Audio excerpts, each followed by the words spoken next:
Chapter 5:16. Everyone was dumbfounded by this sudden change. What had happened? Actually, everyone knew what had happened. They just didn't believe it. An injured Yanjiao warrior was holding a weapon. He had been planning to fight to the death with the Wansha people, but now he felt that his opponent had disappeared.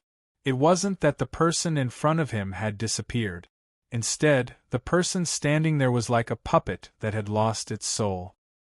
His face was ashen, his eyes were empty, and his face was lifeless. He stood there like a stone, still maintaining the posture of listening. If it wasn't for the muscles on his face twitching rapidly, others might really think that this person had turned into a stone. This person was no longer a threat. The Yanjiao people didn't even want to attack. It was like encountering a fierce beast during a hunt. But as they fought, the fierce beast suddenly turned into a toothless little beast. They could kill it with a single stab.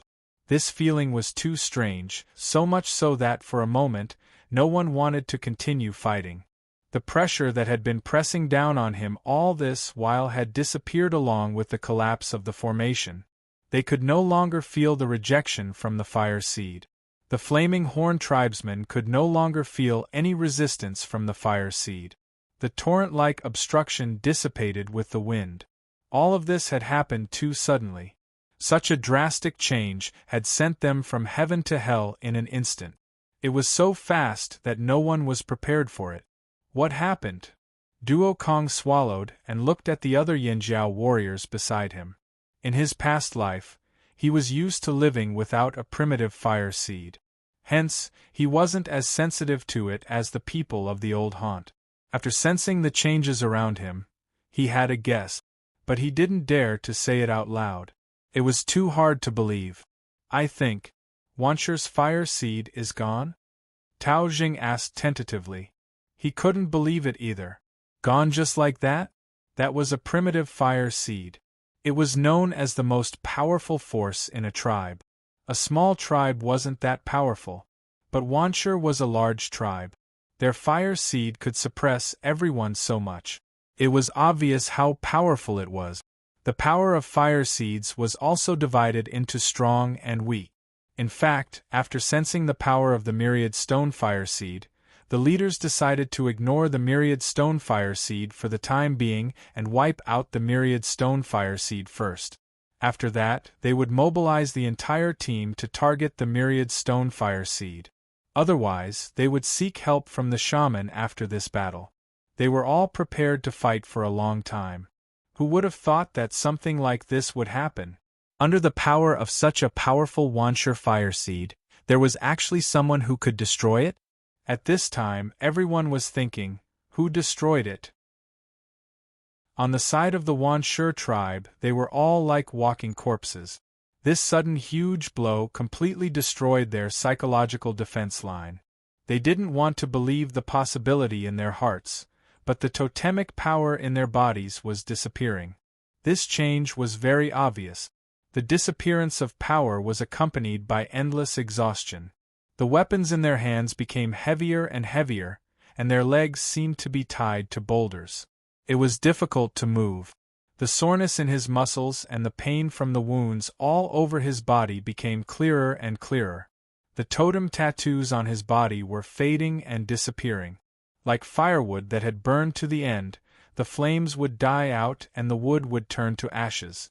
Turning their necks mechanically, they looked in the direction of the fire pit. Without the gray flames blocking their vision under the clear sky, they could see clearly. Over at the fire pit, there was no fire seed flame. The power that had been protecting them had disappeared without a trace. They knew all too well what this meant. After all, they had wiped out other tribes and seen the fate of those tribes after their fire seeds were destroyed. Thinking of the tribes they had wiped out, the wanderers who lived miserable lives, and the slaves who were at the mercy of others, they had always understood the cruelty of this world. The strong preyed on the weak. But in the past, they had stood in the position of the butcher. Now they were meat under the butcher's knife. They were like birds without an umbrella, about to be bombarded by the cruel storm outside. Yangguang was warm at noon, but under this sky, Everyone in the Wanshi tribe felt an unprecedented chill. This was a psychological chill that chilled them to the bone. It was much colder than a bucket of ice water in the middle of winter. But there was nothing they could do. They could only shiver with the cold invading their bodies. By the fire pit, the Wanshi shaman's lips moved. He wanted to say something, but no sound came out. It was as if someone had grabbed his throat. He could not make a sound. How could this be? How could this be? The Wanshi shaman kept thinking about this sentence. A person was squatting in the fire pit of Wanshi. A Yanjiao. At this moment, the person's hand was pressed against the center where the fire seed usually burned. The Wanshi shaman stared fixedly at the hand that was stuck there. His gaze seemed to penetrate the hand and see if there would be more gray flames under the palm. Rumble, a small stone rolled, making a soft sound. The hand in the fire pit moved. Xiao Xian stood up slowly. He raised his hand and looked at the fire pit. This fire pit was dead. From now on, there would be no more fire seeds burning. A figure rushed over. Xiao Xian did not stop him. He watched as the Wanshi shaman ran over. He could not stand properly and fell to his knees. Then he dug with his hands like a madman, trying to dig something out of the ground. Stone after stone was dug out. Below was ordinary stone soil. That was all. Impossible! Impossible! The Wanshi shaman's hands were bleeding. He screamed hysterically. Then he looked at Xiao Xian. His eyes were filled with hatred and madness, but also some fear. Then he seemed to have made a decision. He pulled out a metal dagger and jumped up to stab at Xiao Xian. Xiao Xian just looked at him calmly, then stretched out 2 fingers and pinched the dagger that was coming towards him. It was a simple action, but it brought the Wanshi shaman back to reality. He had lost his strength. If he still had his strength, even if he was not a powerful warrior, he would not be so weak. His opponent could pinch him with 2 fingers. The Wanshi shaman did not let go of the dagger. He tried to push it forward, but the dagger did not budge. It was as if there was a solid wall in front of him. He could not move forward. Looking up at Xiao Xian's eyes, he realized that there was a strange light in Xiao Xian's eyes. Although the Wanshi fire seed was gone, the shaman still had some senses. He could feel that Xiao Xian's power was different from Wanshi's, Yanjiao's, or any other tribes. Was that really the fire seed's power? Thinking of Xiao Xian's hopeless jump and slap, the shaman kept replaying the scene in his mind. That was not the power of a normal tribesman. Definitely not. "Who are you?" the shaman muttered. Xiao Xian did not speak. "Who are you? Who are you?" Ignoring the shaman's screams, Xiao Xian flicked his fingers and pushed the dagger away. "You're asking me? How would I know?" Xiao Xian knew what the shaman was asking, but Xiao Xian could not answer.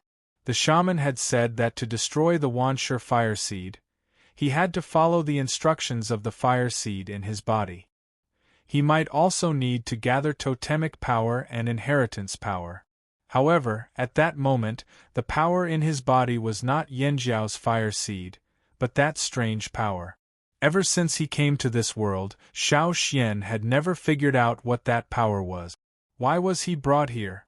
But later, he learned that the power was related to the fire seed. It was not just Yanjiao's fire seed, but also the fire seeds of other tribes. Xiao Xian looked the same as the other children in the tribe, but his awakening was different. Xiao Xian once brought back the stone given by the crocodile of the drumming tribe, but it turned out to be a water moon stone. It was said that only the drumming tribe could produce this kind of stone. Xiao Xian once went to the rain tribe. It was said that the ritual of praying for rain, which had not succeeded for thousands of years, succeeded. All of this was related to the power that brought him here. What kind of power was it? Xiao Xian could not tell. Turning around, Xiao Xian walked towards the direction of the tribe. There was no need to continue this battle. The Wanshi people gradually came to their senses. They had lost all their will to fight. When the Yanjiao team took a step forward, they retreated far away. Some people screamed in fear and ran away. This was like a signal. More and more people ran away from the opposing side. Although the slave masters were shocked that Wanshur had been defeated much faster than they had expected, they were still satisfied with the current situation and the fate of the Wanshur tribesmen. They wanted to recruit the tribe warriors who had lost their fire seed. Because they once had power, after losing it, they would definitely want to regain it. This was the best chance for the slave masters to intervene. Recruit.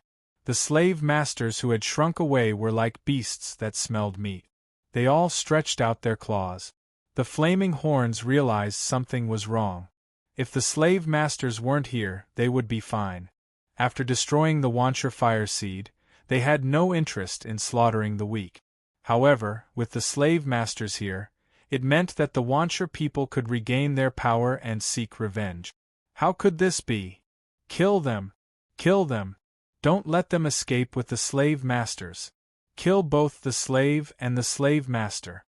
Zheng Luo shouted. Although the slave masters here were not strong enough, he still had to be careful. The 3 team leaders led some Yanjiao warriors to continue the chase. The 2 chiefs led the rest to clean up the battlefield, treat the injured, and count the dead. When Xiao Xian returned, he saw Caesar lying on the ground, curled up and licking its wounds. During the attack, Caesar and the others were mainly blocking the Wanshur beast. That was why they were not with Xiao Xian. There were many bite wounds on its body from sharp teeth. It was covered in blood and there was a bloody hole on its back. It looked like someone had stabbed it with a spear. Hearing Xiao Xian's footsteps, Caesar's ears twitched.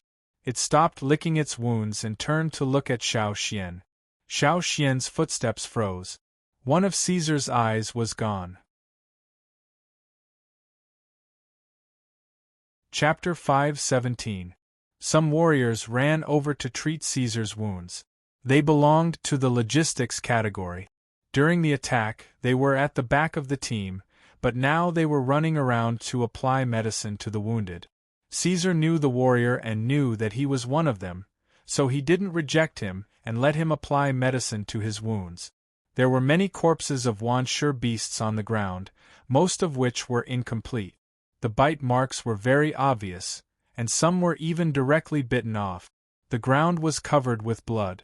The half-dried blood was sticky, and people walked on it, making a clattering sound.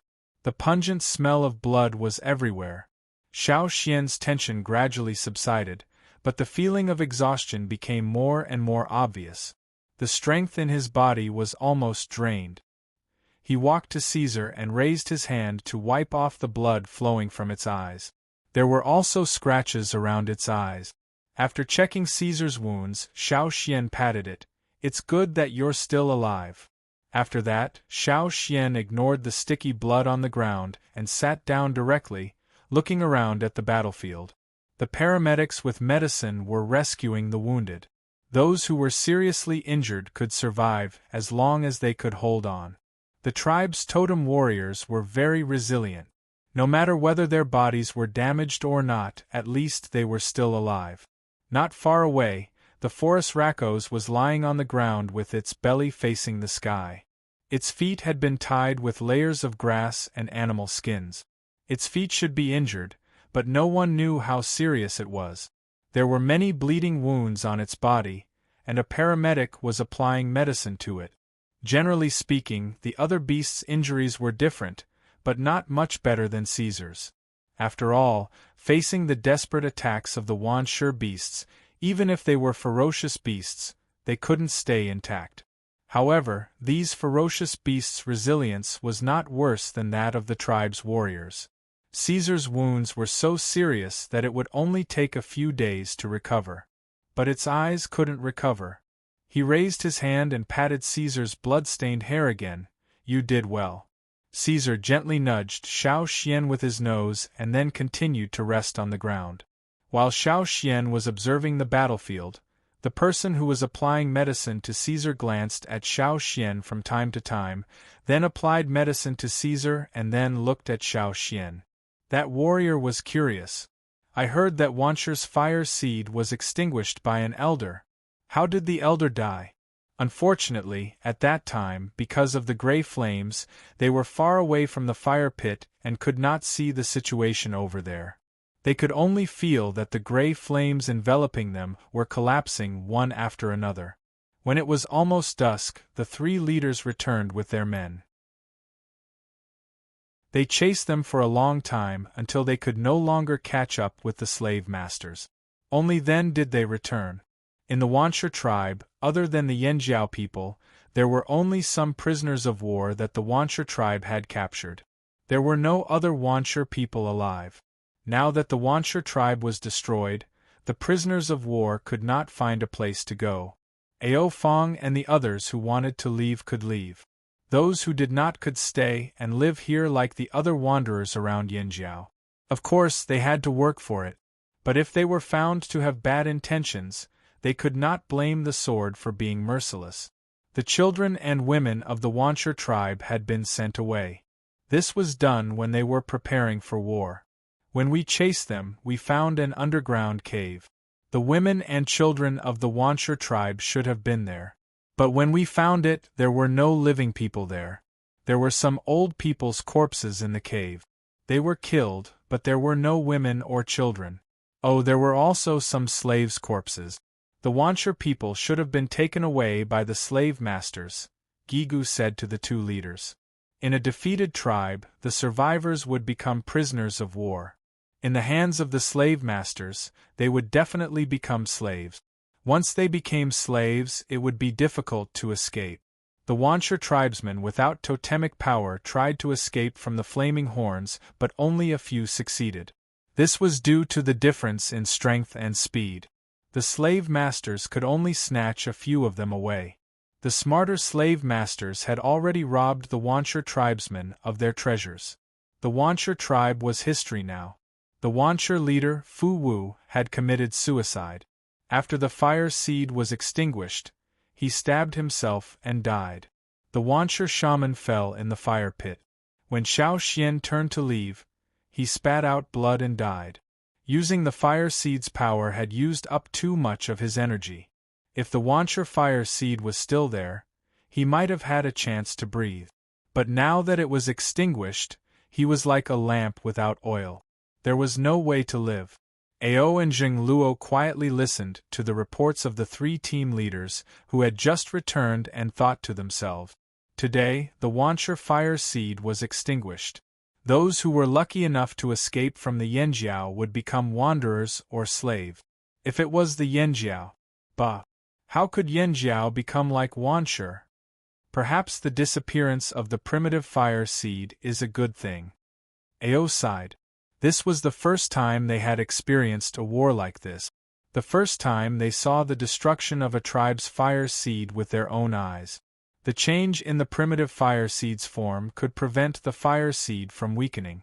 It could also prevent the possibility of being wiped out. The human race's situation was still developing in a good direction. Perhaps in the near future, all the tribes here would change. The primitive fire seed would become history, just like the other side of the sea. In the forest, the shaman and the others were still in a daze when they returned to the tribe.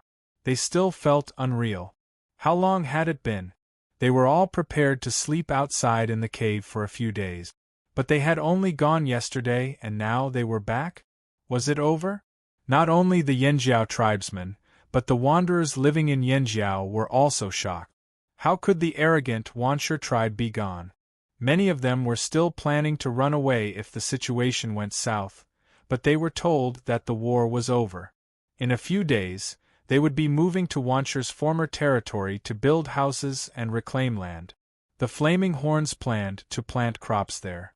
Mourning the dead, comforting the wounded, taking over Wanshur's land, resettling the wanderers, planning the land outside the forest.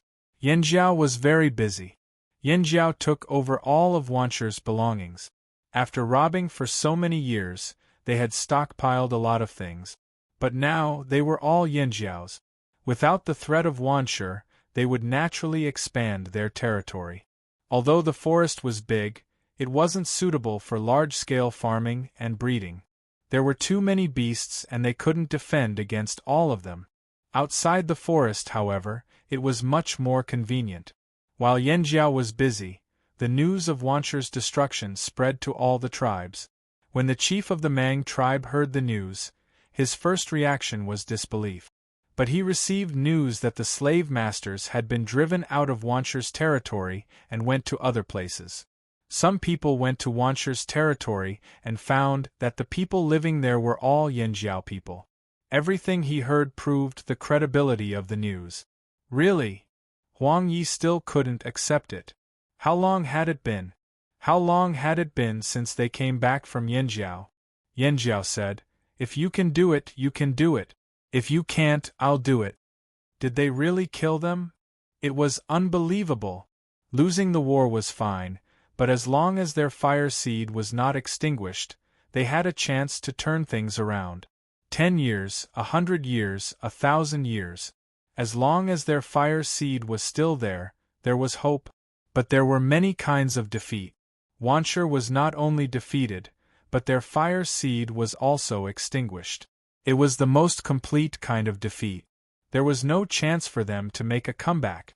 Thinking of this, the chief of the Mang tribe and the shaman both felt a chill in their hearts. Yanjiao really did it. How long did it take them to attack Wanshur? Why is there no news at all? Asked the chief of the Mang tribe. Since Yanjiao's fire seed became abnormal, they had sent people there. Once the war started, the people who were watching them would definitely send news. They should have a general understanding of the situation there. The person who reported the news said with a hoarse voice, half a day, what? Not only the chief of the Mang tribe, but also the others present jumped up from their chairs and bamboo mats. Half a day. The chief of the Mang tribe wanted to dig his ears again to prevent himself from hallucinating. Yes, that's what the people watching them said. The person who reported the news nodded heavily. In half a day, the Wanshur tribe that had been thriving for hundreds of years was gone. The chief of the Mang tribe was sweating. After thinking for a while, he said to Huang Yi, "Go to Yanjiao again and see if the news is true in Yanjiao." Huang Yi, who had just returned from Yanjiao, felt very conflicted. Should he go again? In addition to the Mang tribe, several other tribes, even those on the grassland, had received the news. Since Yanjiao's fire seed became abnormal, it attracted the attention of many people. Naturally, the news of Wanshur's destruction was also known through some channels. Therefore, when Huang Yi packed his things and went to the Yanjiao tribe again, he met Gu Ji and Qiu Gu, who were also conflicted. Thinking of the last time they brought people to the Yanjiao tribe, the three of them could only sigh. They were conflicted. Chapter 5:18. After the war ended unexpectedly, the Yanjiao tribe was busy every day. The fearsome beast forest was in the direction of the Wanshur tribe. People came and went every day, and the sound of trees being chopped or hammered could often be heard. Because the Yanjiao tribe wanted to take over the Wanshur tribe's territory, they planned to open up a path to transport supplies from the tribe in the forest to the Wanshur tribe. In the past, it wasn't difficult to walk in the forest, but it was more troublesome to open up a path. The dangerous plants and beasts in the forest were exterminated, and the trees were cut down according to the planned route. The cut-down trees were transported to the side to build houses for the people. The uneven places on the ground had to be smoothed out, otherwise, it would not be good to pull the cart in the future. Therefore, when people walked past here, they often saw bare-chested Yanjiao warriors hammering the ground with large stone hammers. The ground shook with the thuds. Hurry up and pull it out, or I won't be able to hammer it." A warrior with a large stone hammer yelled at his companion, wiping his sweat. In the place he pointed, there were trees that had been chopped down. The roots were still there. If they wanted to make the ground firm, they couldn't leave the wood behind. "Wait, there's a big rock underground. I'll dig it out first, then you hammer it." Seeing this, the warrior who was hammering the ground put the stone hammer aside and sat on the grass to rest. He looked back at the result of his hard work over the past few days. A smooth dirt road stretched from the tribe's position to here. There was no longer the dangerous atmosphere of the forest. He couldn't help but feel proud.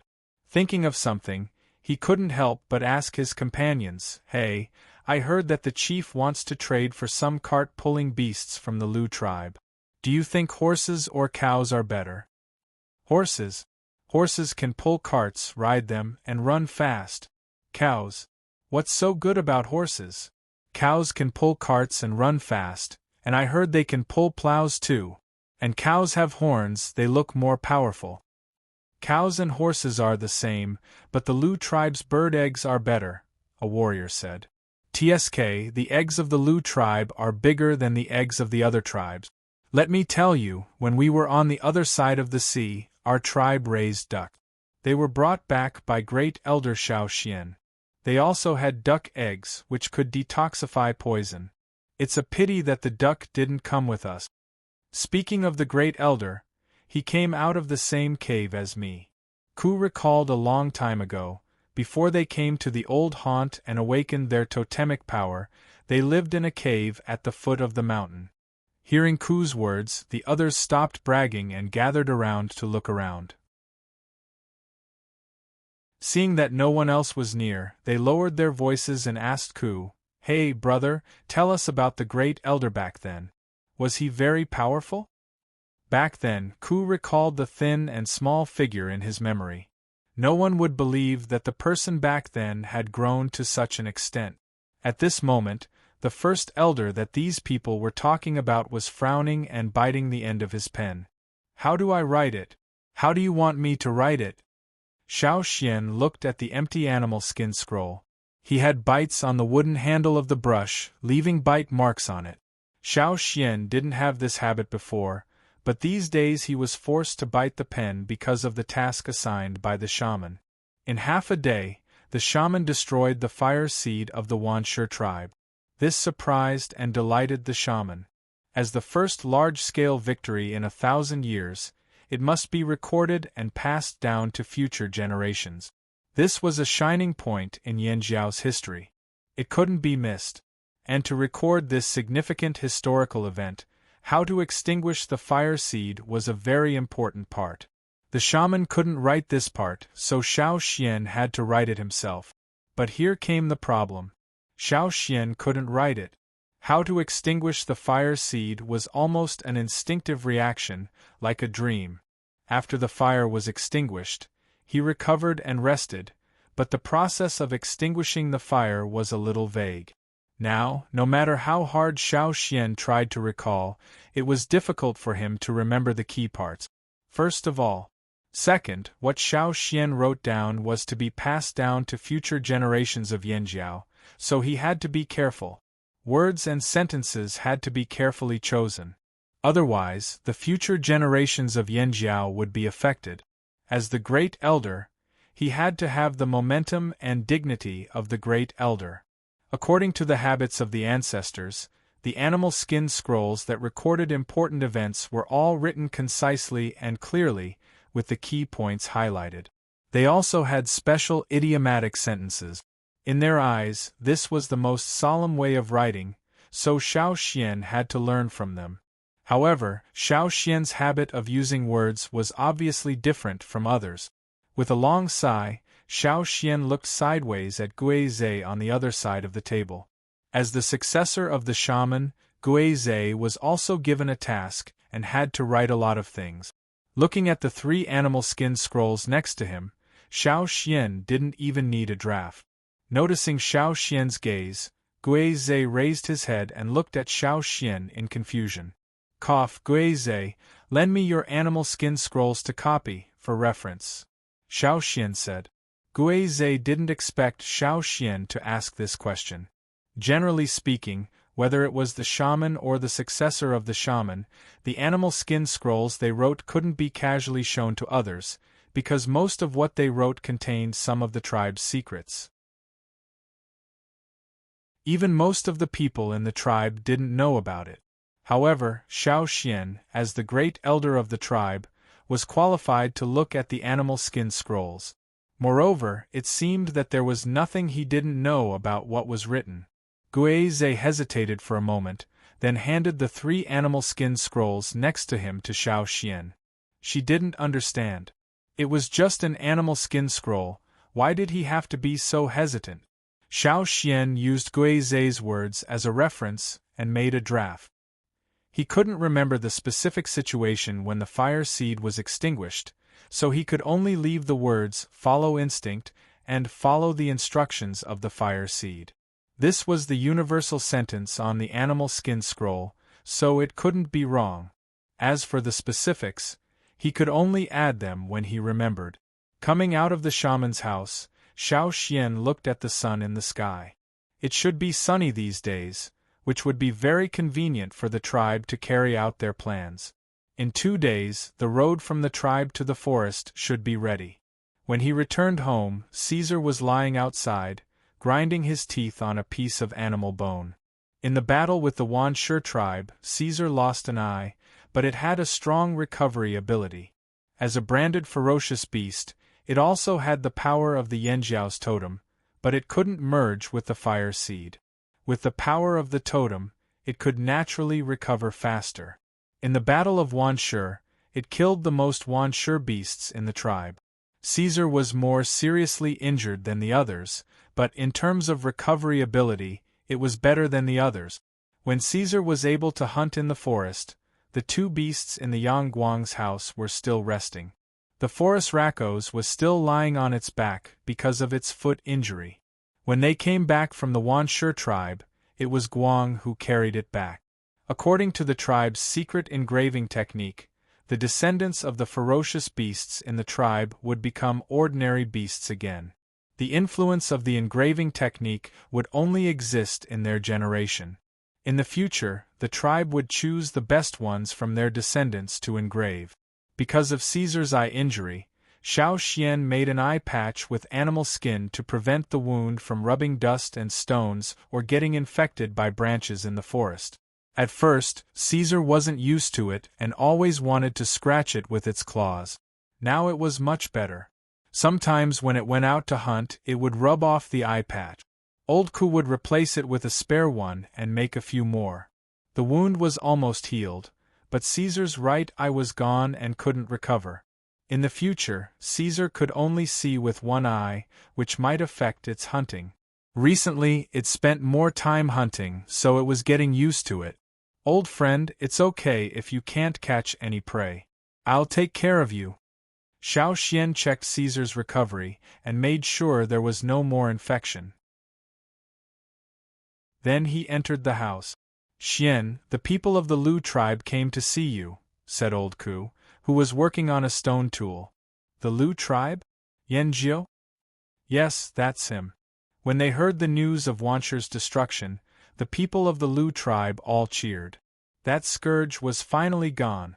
Now, the people of the Lu tribe came to Yanjiao eagerly. The Wanshi tribe was leveled.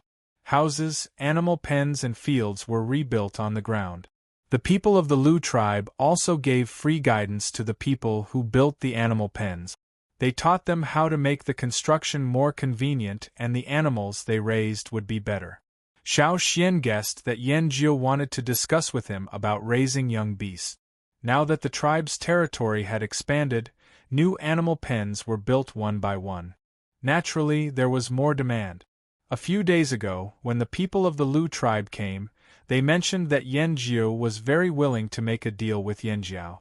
Destroying the Wanshi tribe in half a day was indeed a shocking thing.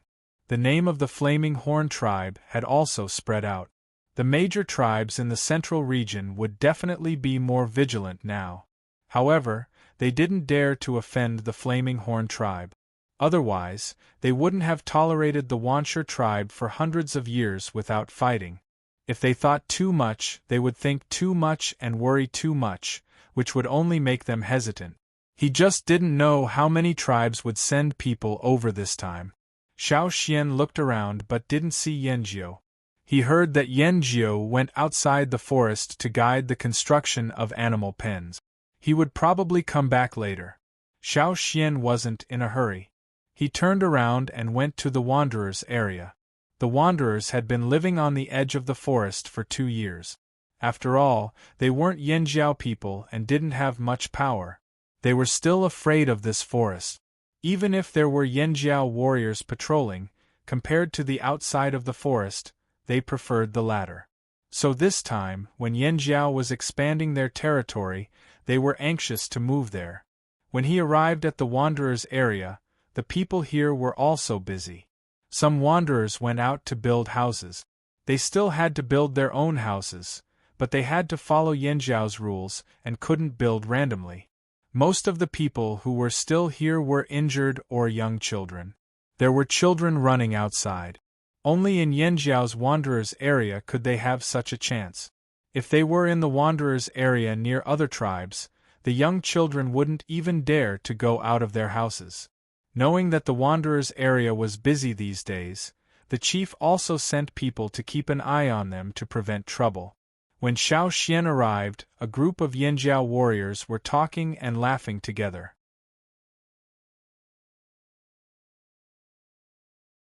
Chapter 519. As soon as they saw Xiao Xian, the group of people who were chatting and laughing immediately stood up straight. Although Xiao Xian was about the same age as them, and even younger than many of them, everyone in the Yanjiao tribe was in awe of this great elder. Especially after the Battle of Wanshi, Xiao Xian's status was almost higher than the two chiefs. The group of people who were guarding here was to prevent the wanderers from causing trouble. If they found any trouble, they would stop them. If not, they would just chat on the side. They didn't expect to meet Xiao Xian here.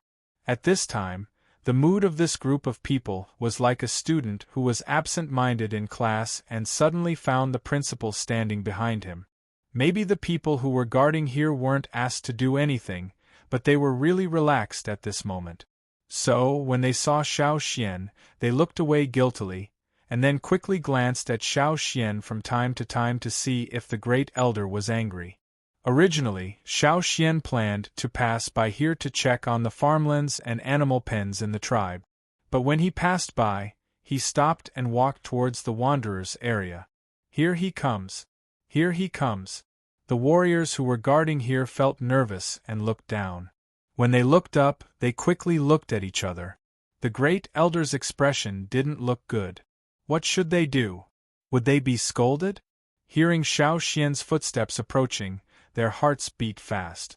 When Xiao Xian finally stopped in front of them, they had to look up and smile. Great elder. You've been guarding here all this time?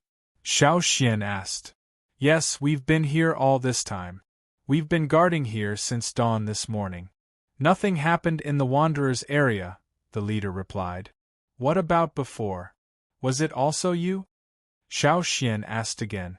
Yes, we and another group took turns guarding here. But we weren't here at night. There were other patrols. The leader said. He was secretly anxious. Did the great elder find something wrong? However, they had been guarding this place the entire time and hadn't noticed anything out of the ordinary. Xiao Xian didn't ask any more questions. Instead, he walked towards a house not far away. The team members who stayed behind looked at each other. Then, the leader made the decision to follow Xiao Xian. If Xiao Xian noticed anything unusual, they could make up for it. Xiao Xian walked towards a very ordinary wooden house. Looking at its appearance and materials, it was indeed a very ordinary house in the Wanderers' area. However, this house was quite far away from the other houses. In this area, there was only this house, as if it was isolated. There was a layer of dust on the stone at the entrance, and where the stone was sunken, the dirt had formed a clump on the stone. It was obvious that no one had sat on it for a long time. This house was the place where Xiao Xian had found the longevity leaf that recorded the knot divination technique. Since then, no one had come to this house. When the outsiders were discovered, the wanderers were told that there were defectors. The other people who lived in the Wanderers' area were anxious to separate from this house. They were afraid of being misunderstood. They were afraid of being suspected of being involved with the defectors and being driven out. Because Xiao Xian had told the patrols to pay attention to the surroundings, there were often some patrolling soldiers walking around. Now, the wanderers who lived in the surrounding area had moved away, as if they were avoiding the plague. Therefore, this isolated situation appeared. Xiao Xian didn't go in immediately. He walked around the outside of the house and then stopped at the window. There were some subtle scratches on the window frame. If one didn't pay attention, it would be difficult to notice. The scratches looked relatively fresh, and it didn't look like they had been there for a year or two. Although there was a layer of dust on the window frame, if one looked carefully, they would find that the dust there was thinner than other places, as if someone had gently blown it. "Has anyone gone in here recently?" Xiao Xian asked. "No, at least when we were here, we didn't see anyone go in," the leader hurriedly said. Because they knew that this place was the focus of attention, if they were guarding here, they would definitely pay more attention. They wouldn't go in easily, and they wouldn't make this kind of mistake. "Why don't I ask the people from the other team?" the leader asked. "Not now." Xiao Xian opened the door and walked into the house, but the following team didn't dare to go in easily. They knew that something must have happened in this house, and they wouldn't step in without permission. The situation in the house was similar to Xiao Xian's impression. The wooden table that was broken by Gigu in anger had already been cleaned up. The wooden house of about 20 square meters was empty. However, at the place where Xiao Xian dug out the longevity leaf, there were traces that the soil had been moved. Although the other party was very careful, it was still moved. There was a difference in the color of the soil. If it had been a while, it might not be obvious, but now, the traces were still relatively fresh. Someone should have been here within the past 3 days. "Someone has been here," Xiao Xian said as he suddenly looked in a direction, and quickly walked out of the house. Seeing Xiao Xian's expression, the team guarding the Wanderer area knew that things had changed. They were about to follow, but Xiao Xian stopped again. They ran fast. Xiao Xian stared in a direction. He had just sensed an aura that didn't belong to the Yanjiao tribesmen. Since the Battle of Wanshi, his perception of the fire seed had become sharper. In addition, the other party should have been moving.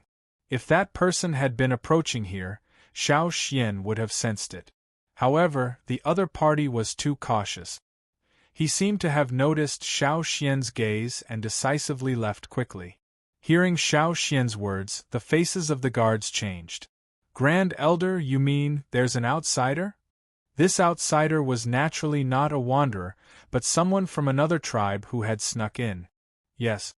You guys should pay more attention these few days. Try to use the power of the fire seed to sense the intruder," Xiao Xian said. The fire seed had already merged with everyone's body. If they used the power of the fire seed to sense the intruder, even if they couldn't immediately detect it, they would at least be able to sense it when the intruder was right in front of them. The benefit of merging with the fire seed was that the fire seed's sensing ability was strengthened. If the Yanjiao tribesmen only had a vague sense of their tribe's bloodline in the past, now it was very clear. This was also the difference between the Yanjiao tribesmen and the other tribes. Outsiders didn't know this. "Yes," the guards hurriedly promised. They didn't doubt Xiao Xian's words. If the Grand Elder said it was true, then it must be true. An outsider sneaking in was no joke. They couldn't afford to let their guard down.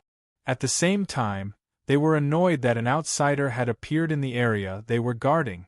Although it wasn't considered a dereliction of duty, they didn't realize that this threat was real. Xiao Xian asked them to inform the other patrolling guards to tighten the security. Then, he walked around the Wanderer area and didn't find anything, so he went to the tribe's fields. Not long after, Duo Kong and the other 2 team leaders came looking for him. When the patrolling guards in the tribe were informed that an outsider had sneaked in, they naturally knew about it. Who could it be? The few large tribes that haven't made any moves? Duo Kong asked. No, Gigu's face darkened. It could also be a bandit. He had already heard from the others that Xiao Xian had gone to that house. He knew what Xiao Xian was suspecting. What made him angry was that they still hadn't caught the intruder. Now, the intruder might have appeared again. I don't know if the intruder this time is from the same group as the two from before. Although the two of them had snuck in, they didn't have any killing intent. But if it was someone else this time, I can't be sure what they would do. Xiao Xian was also on guard. Also, the intruder is very cautious and escapes quickly. It'll be hard to catch him. No matter what, strengthen the patrolling guards. To guard against a bandit, we can't just look at their appearance. They have too many tricks up their sleeve. We might not be able to recognize them just by looking at their appearance. We can only identify them from their roots. Strengthen the patrolling in the Wanderer district. Xiao Xian voiced his guess. They can't be hiding in the houses of other warriors in the tribe. Otherwise, they would have been discovered long ago. They can only be hiding in the Wanderer district or outside the tribe. The three team leaders nodded. Identification at the level of the fire seed was the most accurate. The infiltration of an outsider made the Yanjiao warriors, who had become complacent after destroying the Wancher tribe, finally calm down. It was just the Wancher tribe. In this world, there were many people stronger and more difficult to deal with than the Wancher tribe. The bandits were one of them. As an alternative group, the robbers were indeed mysterious and gave people headaches. Even the Mang tribe and the Eight Limbs tribe had been infiltrated by the robbers, and more than once. Until now they had not been caught. One could imagine how cunning they were. Moreover, Xiao Xian wanted to find the person who had snuck into Yanjiao and hid the longevity leaf in the house. He wanted to ask them where they found the longevity leaf. The knot divination recorded on the longevity leaf was passed down from the Yi tribe. Xiao Xian had confirmed this on the other side of the sea. It was also certain that the Yi tribe had brought the longevity leaf here 1,000 years ago.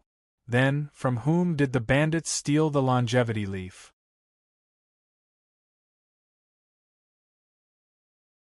Chapter 520. Because of the infiltrators, Yanjiao became nervous again. They were not as excited as they were after the Battle of Wancher. They were famous for destroying Wancher, but they also attracted a lot of attention. They could not afford to let their guard down. The road is done. Someone pulled the cart over today. It looks good. We've built 10 animal pens outside. Do we need to build more? The fields have been demarcated. We'll distribute some to the wanderers according to the original plan. The rest is ours. In one of the stone houses in the Flaming Horn tribe, the 2 shamans, 2 chiefs, 3 team leaders and many other team leaders were gathered for a discussion. They were discussing their recent progress. Of course, Grand Elder Xiao Xian could not be absent. As they talked, Ao noticed that Xiao Xian was distracted. He coughed. Xian, what do you think of what we talked about just now? Let's continue with the original plan. Although we can't plant much this year, we still need to do some work to make the land fatter. I've already told them what to do. I'll go check it out in 2 days. There's no need to expand the animal pens. Let's wait for the Lu tribe to send their cubs over. We'll take it one step at a time. If we raise too many suddenly, we might not be able to handle it, Xiao Xian said. Xiao Xian seemed to be distracted. He didn't expect him to listen to so much. Ao nodded. Then we'll do as you say. As for the metal wares, I've discussed it with Zheng Luo. When all the wanderers move away, we'll build a bigger casting room. Xiao Xian had no objections. After knowing the secret of the core seed, the tribesmen were very concerned about smelting and casting. Maybe it was because they heard about the slave masters on the other side of the sea, or maybe it was because they saw the potential of metalwares. They spent a lot of effort on this. By the way, during this time, other than the Lu tribe, did any other tribes come? Xiao Xian asked. Never heard of them. I don't think so. Nope. The others replied. But there are suspicious people walking around. Maybe they're from the big tribes in the central region. Duo Kong saw it when he went outside to supervise the work today, but the other party was far away. When he moved, the other party ran away. What, are you waiting for them to come? Asked Jing Luo. Xiao Xian shook his head. I just think that at this time they should have come here to investigate. However, since they haven't appeared yet, perhaps they have other plans, or perhaps they are waiting. Wait for what? Ao asked. Maybe he wants to wait for more people to come together, Xiao Xian speculated. The people in the room looked at each other and smiled. Being able to make those tribes fear them proved that Yanjiao's position in those people's hearts had indeed risen. This made them very proud, but when they thought of the possible predicament they might face, they immediately calmed down. In any case, no matter how big the challenge was, they would face it head-on. If the people from the Hui tribe come, let me know, Xiao Xian said. Okay, if I see anyone from the Hui tribe, I'll send someone to find you. Ao knew why Xiao Xian called the people from the Hui tribe back, so he immediately agreed. 2 days later, as Xiao Xian had guessed, people from several tribes came together. The leaders of the Mang tribe, 8 Limbs tribe, and Feather tribe were the same 3 people as last time. However, this time, the Thousand Masks tribe, Tian Shan tribe, and Longboat tribe were with them. The Hui tribe did not come with them. They arrived 1 step behind, but not far from each other.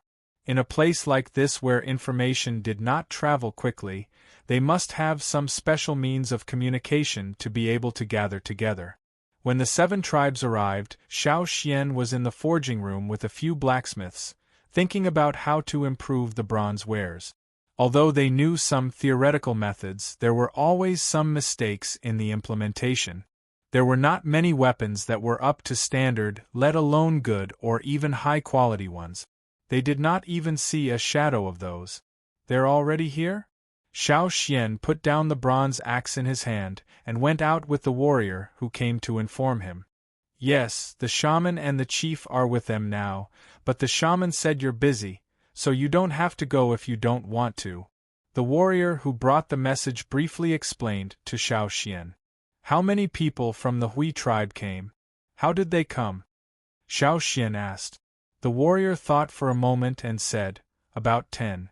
They should have flown here on eagles. I saw 3 giant eagles. They were big enough, one of them was even bigger than a cha-cha. Who's the leader? A man called He-Shi. He-Shi, Xiao Xian remembered. When they went to the desert, He-Shi was with the Hui tribe. As an elder, He-Shi helped Xiao Xian several times during the desert trip. It was better than the other tribes who ignored him. After getting a general idea, Xiao Xian knew what was going on.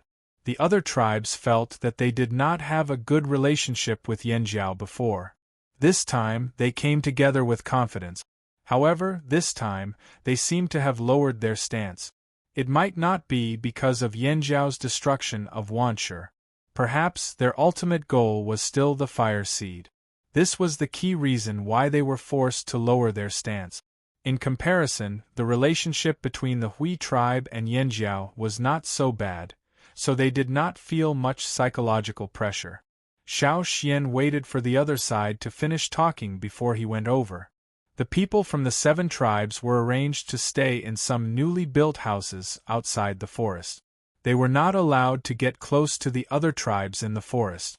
Xiao Xian asked someone to take him to the resting place of the Hui tribe. When he arrived, he saw a giant eagle pecking its feathers outside the house. Looking at its size, it was indeed bigger than Cha-Cha. However, Xiao Xian felt that this eagle was somewhat familiar.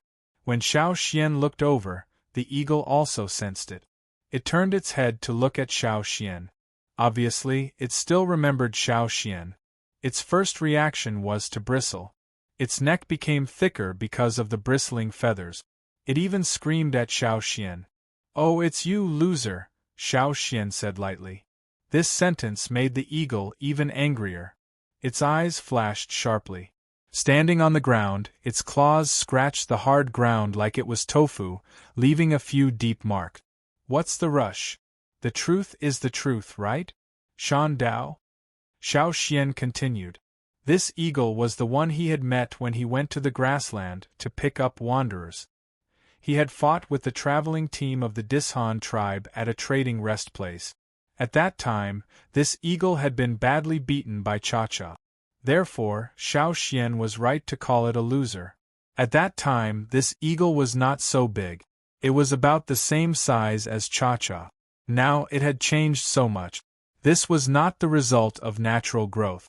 It must have gone to the Eagle Mountain, so it changed. The people of the Hui tribe in the house heard the cry and quickly came out. Some of them knew Xiao Xian, such as the one who fed Shan Dao. "It's Xiao Xian, the great elder," Gula said with a smile. Today, he asked the other Yanjiao people about Xiao Xian. Only then did he know that Xiao Xian had become the great elder of the whole Yanjiao tribe.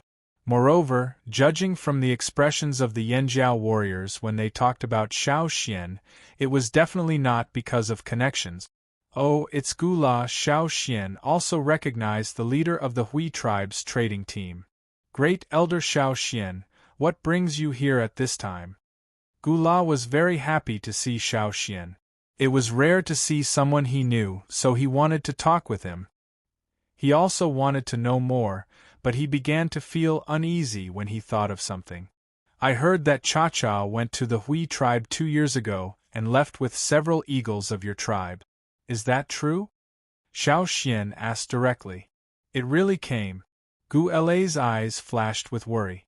He nodded and said, "Yes, they went to Eagle Mountain together. Some of the giant mountain eagles living in our tribe's territory are about to go to Eagle Mountain, but..." Seeing Xiao Xian staring at him and waiting for him to continue, Gula paused and continued, "The one from your tribe went in and didn't come out." "It went into Eagle Mountain and didn't come out?" Xiao Xian asked. Gula nodded. "That's what Shan Dao and the others told us. According to the rules of the giant mountain eagles, only those who came out after entering Eagle Mountain would be considered successful. If they failed, they would die." Xiao Xian had heard this before. Everyone in the Hui tribe knew this, so they didn't dare to say it out loud. Other than Cha-Cha, the rest of the eagles that went to Eagle Mountain returned. How could the Yanjiao people not have any ideas? Xiao Xian was silent for a while. He asked Shan Dao a few questions and asked Gula to translate. He could understand Cha-Cha's actions and cries, but he didn't know what the eagle was trying to say. Xiao Xian wanted to ask about the details of their trip to Eagle Mountain, but this seemed to touch on the eagle's secret. Shan Dao avoided talking about it, and even Gula didn't know. So, as long as it was about how to get to Eagle Mountain, or what happened on the way, the eagle wouldn't tell them. Since he couldn't get an answer, Xiao Xian could only change the question. "When Cha-Cha arrived at Eagle Mountain, how was he?" Xiao Xian asked. "Very good," Gula replied. "So good that he could throw stones at other eagles." "Was he injured?" "Injured, but not seriously. The others were all injured." "Did he rush into Eagle Mountain by himself?" "Yes." After asking some questions, Xiao Xian didn't understand. How long had it been since the last time he went to Eagle Mountain? Why would he go there again? Some adult eagles might not go there again for 20 or 30 years. Even if he went there frequently, it might not be effective. Plus, he would have to take greater risk. What was Cha-Cha trying to do? Did he want to kill himself in Eagle Mountain? That couldn't be. That guy wasn't a suicidal eagle. Xiao Xian couldn't figure out why Cha-Cha would go to Eagle Mountain. He couldn't go there directly to find him. He only knew the road that led to Eagle Mountain. After coming here, he didn't know which other road led to Eagle Mountain. After thanking Gula, Xiao Xian didn't stay any longer. He thought about it as he walked towards the newly cultivated field. As he walked, Xiao Xian stopped in his tracks. He felt two familiar auras. They were not from the Flaming Horns, nor were they from any of the tribes that came here.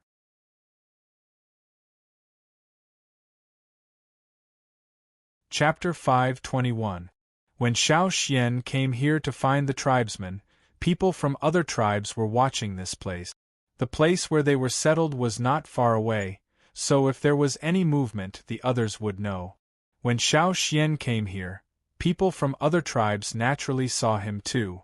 Seeing Xiao Xian suddenly turn and walk in that direction, people's eyes suddenly became meaningful. The Eight Limbs tribe was so scheming. Young people at this age definitely had little resistance to beautiful girls. The Grand Elder of the Flaming Horn tribe would not be spared either. In that direction was the house where the Eight Limbs tribe was settled. Outside the house, Su of the Eight Limbs tribe was sitting on a white-haired spider, combing the spider's hair with a fishbone comb in her hand. Su was one of the more powerful people in the Eight Limbs tribe. Not to mention the Eight Limbs tribe, there were also many young people from other tribes who were pursuing her. Gu, who led the team from the Eight Limbs tribe this time, was also happy to see this situation. He thought to himself, "Good, if that guy is interested in Su, maybe we can learn more about Yanjiao's secrets through him." How could he have overlooked this? Seeing Xiao Xian come over, Su's hand movements paused, her fingers holding the fishbone comb tightened, and her lowered eyes slowly looked up. Before she could say anything, Xiao Xian ran past her like a gust of wind. "Su!" She carelessly combed a large tuft of white hair from the spider's body. The people who had been watching the situation here were also confused. What happened to the head elder of Yanjiao tribe? Xiao Xian didn't pay attention to what others were thinking at all. He just locked on the two breaths. Different from the breaths he encountered a few days ago, these two people should be the ones who had sneaked into the tribe and buried the longevity leaf. It was rare to find these two people, so Xiao Xian definitely wouldn't let go of this opportunity. Maybe they felt Xiao Xian's approach. The two people planned to run away quickly.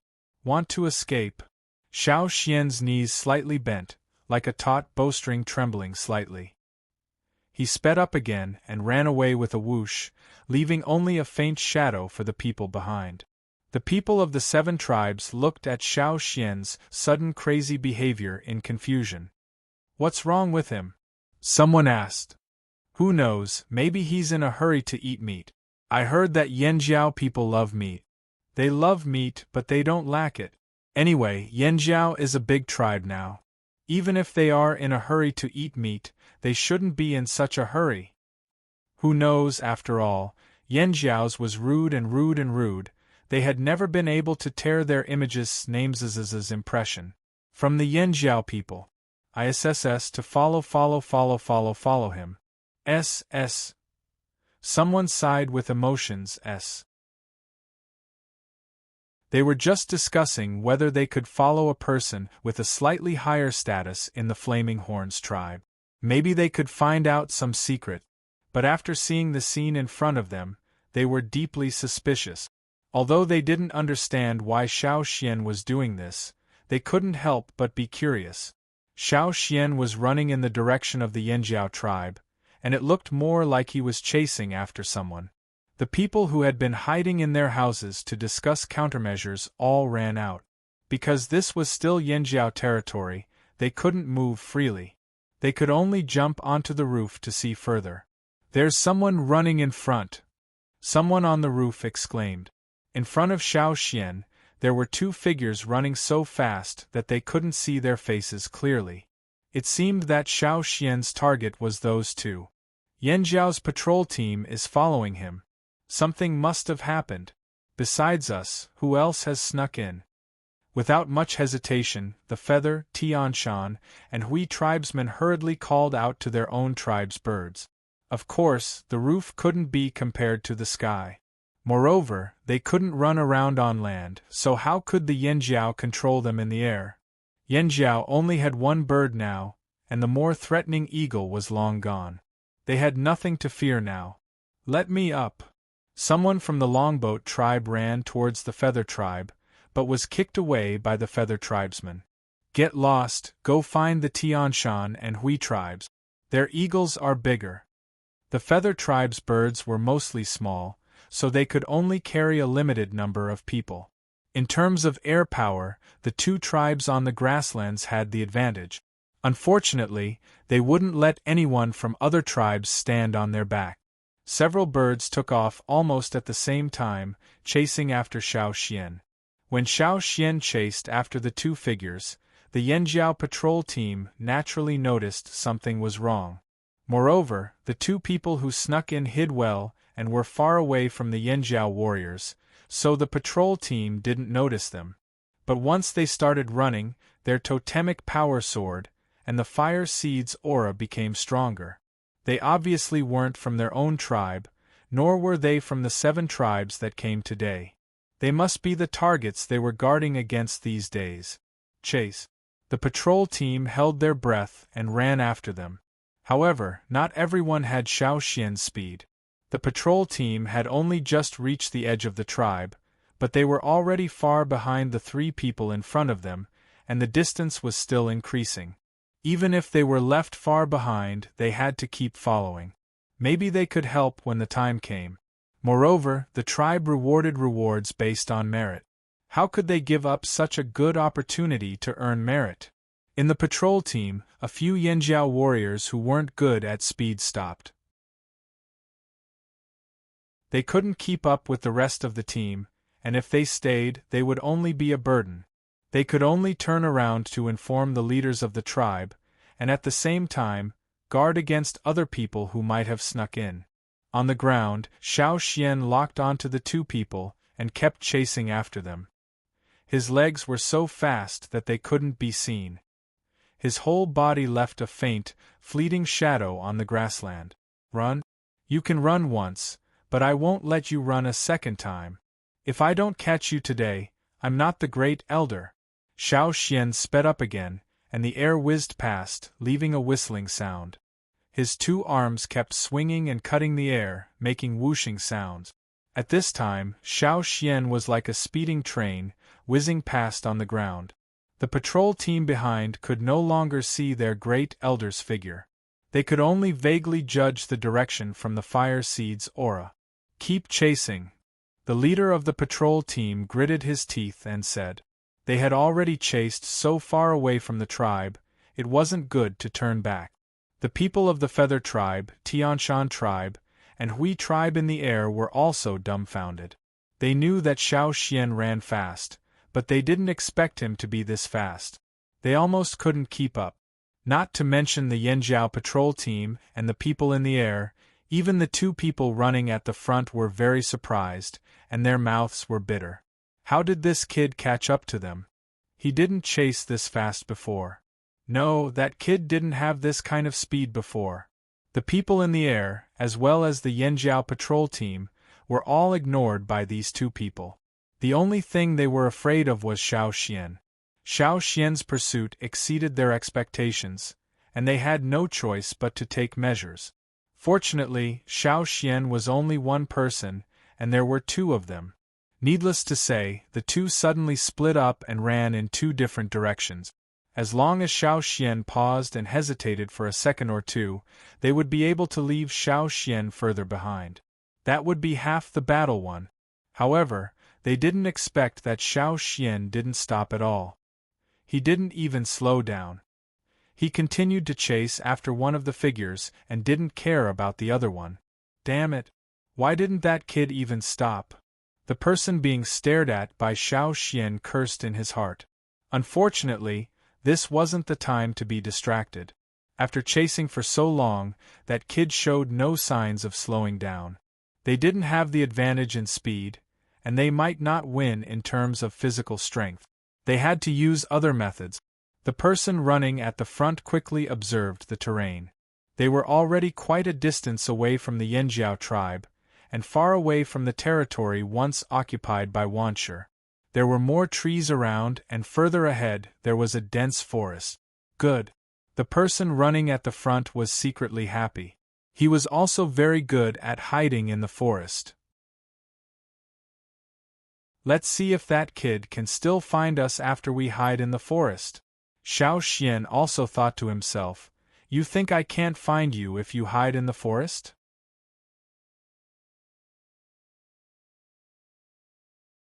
Chapter 522. Although the forest ahead was quite dense, it was still very different from the fearsome beast forest. There were many trees in the forest, but they weren't very big. There were very few ancient trees that were hundreds of years old. This place was deserted, but it didn't mean that no one came here. Sometimes, some teams that were on a trade trip would enter this forest. There were no fearsome beasts, only some small animals that were active. After the person in front rushed into the forest, he began to quickly look for the best hiding spot. His running route was also strange and varied, twisting and turning in the forest. His line of sight was blocked by the leaves, so he couldn't see the person in front. Xiao Xian could only hear the rustling of leaves and branches. Seeing the other person's movements in the forest, Xiao Xian knew that he was an experienced person who knew how to run quickly in the forest with the least noise. Some of the sounds in front might not have been accidentally made by the other person. It was very likely that they had deliberately made it. He couldn't judge by the sound alone.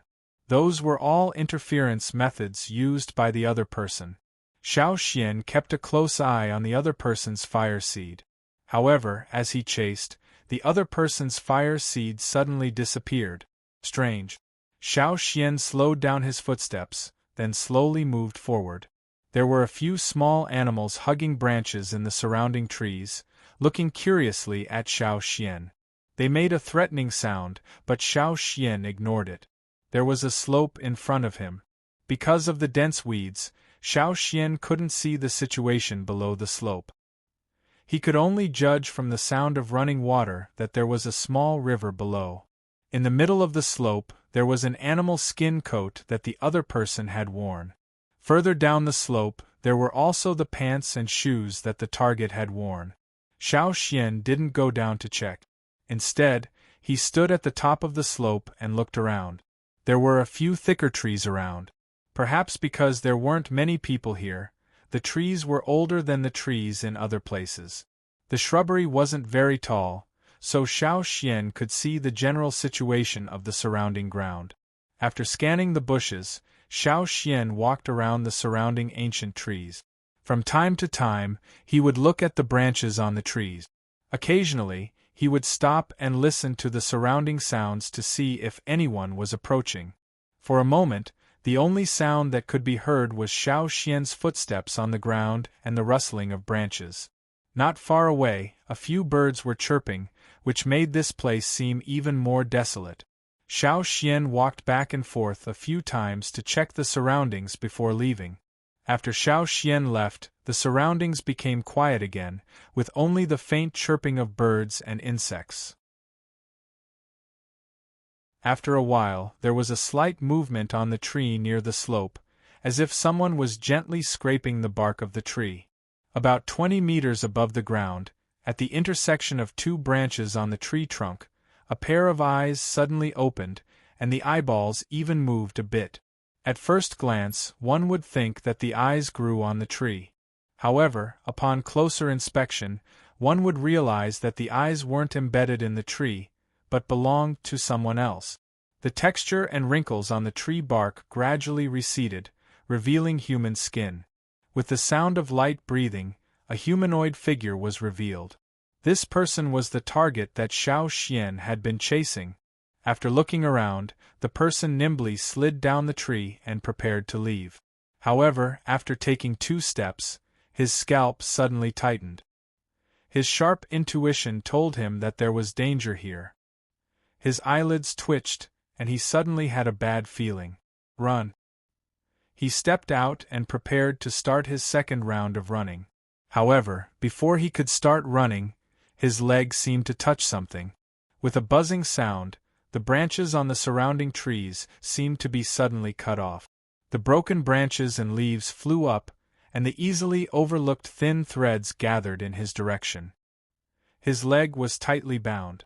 His ankle had been tied twice, and it was very tight, as if it was going to break his entire leg.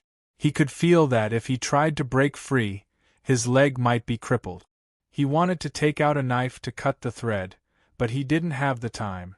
Just as he was about to take out his knife, a few more threads tightened around his leg, and his entire leg was bound. Not far away, footsteps could be heard approaching at a steady pace. Hearing the footsteps, the person who was bound by the noose bowed his head, resigned to his fate. How did he fall for it? This kid is really cunning. Well, I won't run. The person raised his hand and looked at Xiao Xian, who was walking in front of him, and forced a smile. Xiao Xian returned a smile. His wrist moved, and the blade of his sword was next to the person's neck. If he moved a little more, he could cut the person's pulse. The coldness and murderous intent of the metal blade made the person tremble. Don't kill me. I really don't mean any harm. I'm just curious. I heard that you destroyed the Wanshe tribe, so I went to Yanjiao to have a look.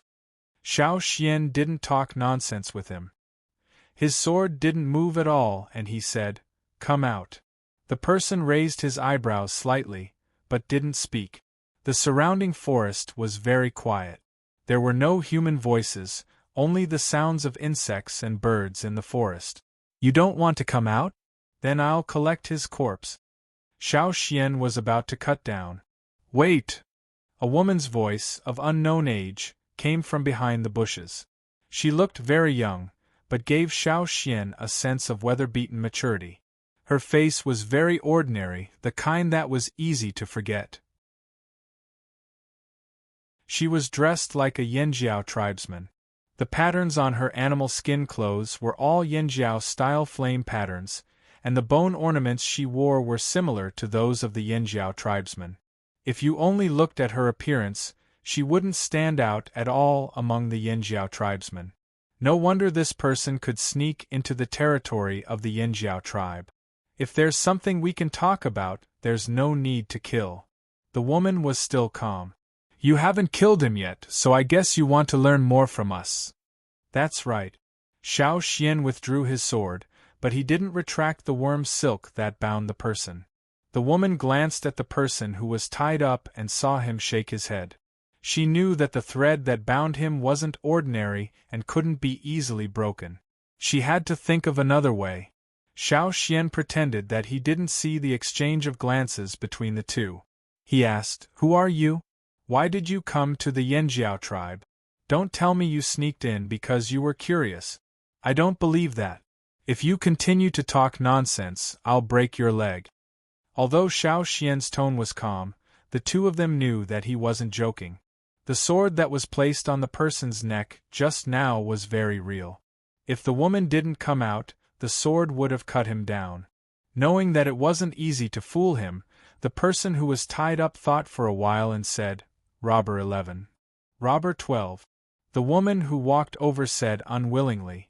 Seeing Xiao Xian frown and stare at them, Robber 11 said helplessly, "It's true, I'm not lying. I'm sure you've guessed that we're from the robber tribe. We're named according to our ranking." This was half true and half false. They were indeed named according to their ranking, but it was just a code name. They wouldn't say their real names so easily. Even the inner circle of the robber tribe didn't know what everyone was called. However, they wouldn't tell Xiao Xian about this. Xiao Xian didn't say anything. He just stared at the two of them and sized them up. The two of them felt a chill down their spines. Xiao Xian didn't suspect the origins of these two people. Although he looked calm on the surface, he was very surprised in his heart. He discovered something strange. In the past, he only felt that the fire seed of the robber tribe was special. Now, it seemed that the feeling wasn't wrong. The robber tribe was indeed different from the other tribes. Xiao Xian already knew that the robber tribe was a very special one. The members of this tribe were relatively independent and didn't live together like the other tribes. The mystery of this tribe was that until now, no one had been able to find out where this tribe was located. Many people hated them to the core and spent a lot of effort to find them. There were even many people who lost their precious items and shouted that they wanted to destroy the fire seed of the robber tribe so that the robber tribe had nowhere to steal. However, no one had ever succeeded. Of course, they couldn't succeed because the original fire seed of the robber tribe was probably long gone. Xiao Xian had always thought that Yanjiao was the first tribe to merge their fire seed. But now, it seemed that this wasn't the case. No wonder when he asked about the robber tribe in the past, Everyone said that they were very mysterious. Their members were scattered and hard to understand. It was because they merged their fire seed that they didn't need to gather around the original fire seed. Their tribe structure had changed a long time ago. They went from gathering to being scattered, more like an organization. They did their own things on normal days and gathered together when something happened. It was no wonder that no one could find the main camp of the robber tribe. They didn't even have the original fire seed. Even if there was a fire pit, it was useless. What did you steal in Yanjiao? Xiao Xian asked. Nothing. We didn't even do anything and we were already discovered. Robber 11 shook his head. What he said was true. They were also depressed. How did they get discovered so quickly? Other than you two, who else snuck into Yanjiao? Xiao Xian asked again. I don't know. Robber 11 said. We don't know what the others were doing. They were all doing their own things. You really don't know? He went to the house where you buried the thing. Xiao Xian said. Robber 11 and Robber 12's expressions changed. How did Xiao Xian know that they buried the thing? Could it be that the thing had already been dug out by the people from Yanjiao? It was Robber 7. The two didn't intend to hide it. They didn't think there was anything to hide. They only told Robber 7 where they buried the thing. If someone went there, it was most likely Robber 7. 7? Xiao Xian looked up at the two in front of him. He was ranked in front of these two, which meant that his level was higher than theirs. No wonder he ran away so quickly. His reaction was faster than these two. Where did you steal the thing you buried? Xiao Xian asked. The two didn't say anything. They exchanged glances many times, probably thinking about how to deceive him. If you answer honestly, I can let you go. Really? The two looked straight at Xiao Xian, trying to discern the truth from Xiao Xian's eyes. Really?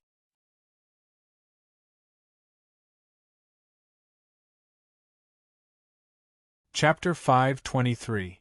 In the forest, Xiao Xian followed the footsteps of the two in front of him. According to Robber 11 and Robber 12, the treasure was found in an underground cave not far from the Yanjiao tribe. At that time, the two of them started from the drumming tribe and followed the Yanjiao team to the old haunt. They planned to get something from the Yanjiao team. Because they stole the Water Moon King stone from the Yanjiao tribe and other tribes, they had a lot of loot that affected their movements. They wanted to hide the loot first before continuing to follow the Yanjiao team. Just like before, they would find an inconspicuous place to hide the loot. When they were done, they would go back to dig up the loot and escape with it. It was at that time that they found an underground cave. Many tribes would find a place to dig underground caves. Some did it to hide food, some did it to prevent danger and build a place to hide. The place where the cave was located was probably where a small tribe used to live. But after the tribe moved or was destroyed, the cave was left behind. The cave was well hidden and uninhabited. It was surrounded by dense trees and bushes.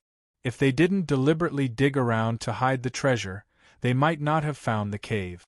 Now that Xiao Xian wanted to know the location and promised to let them go as long as they led the way, Robber 11 and Robber 12 agreed.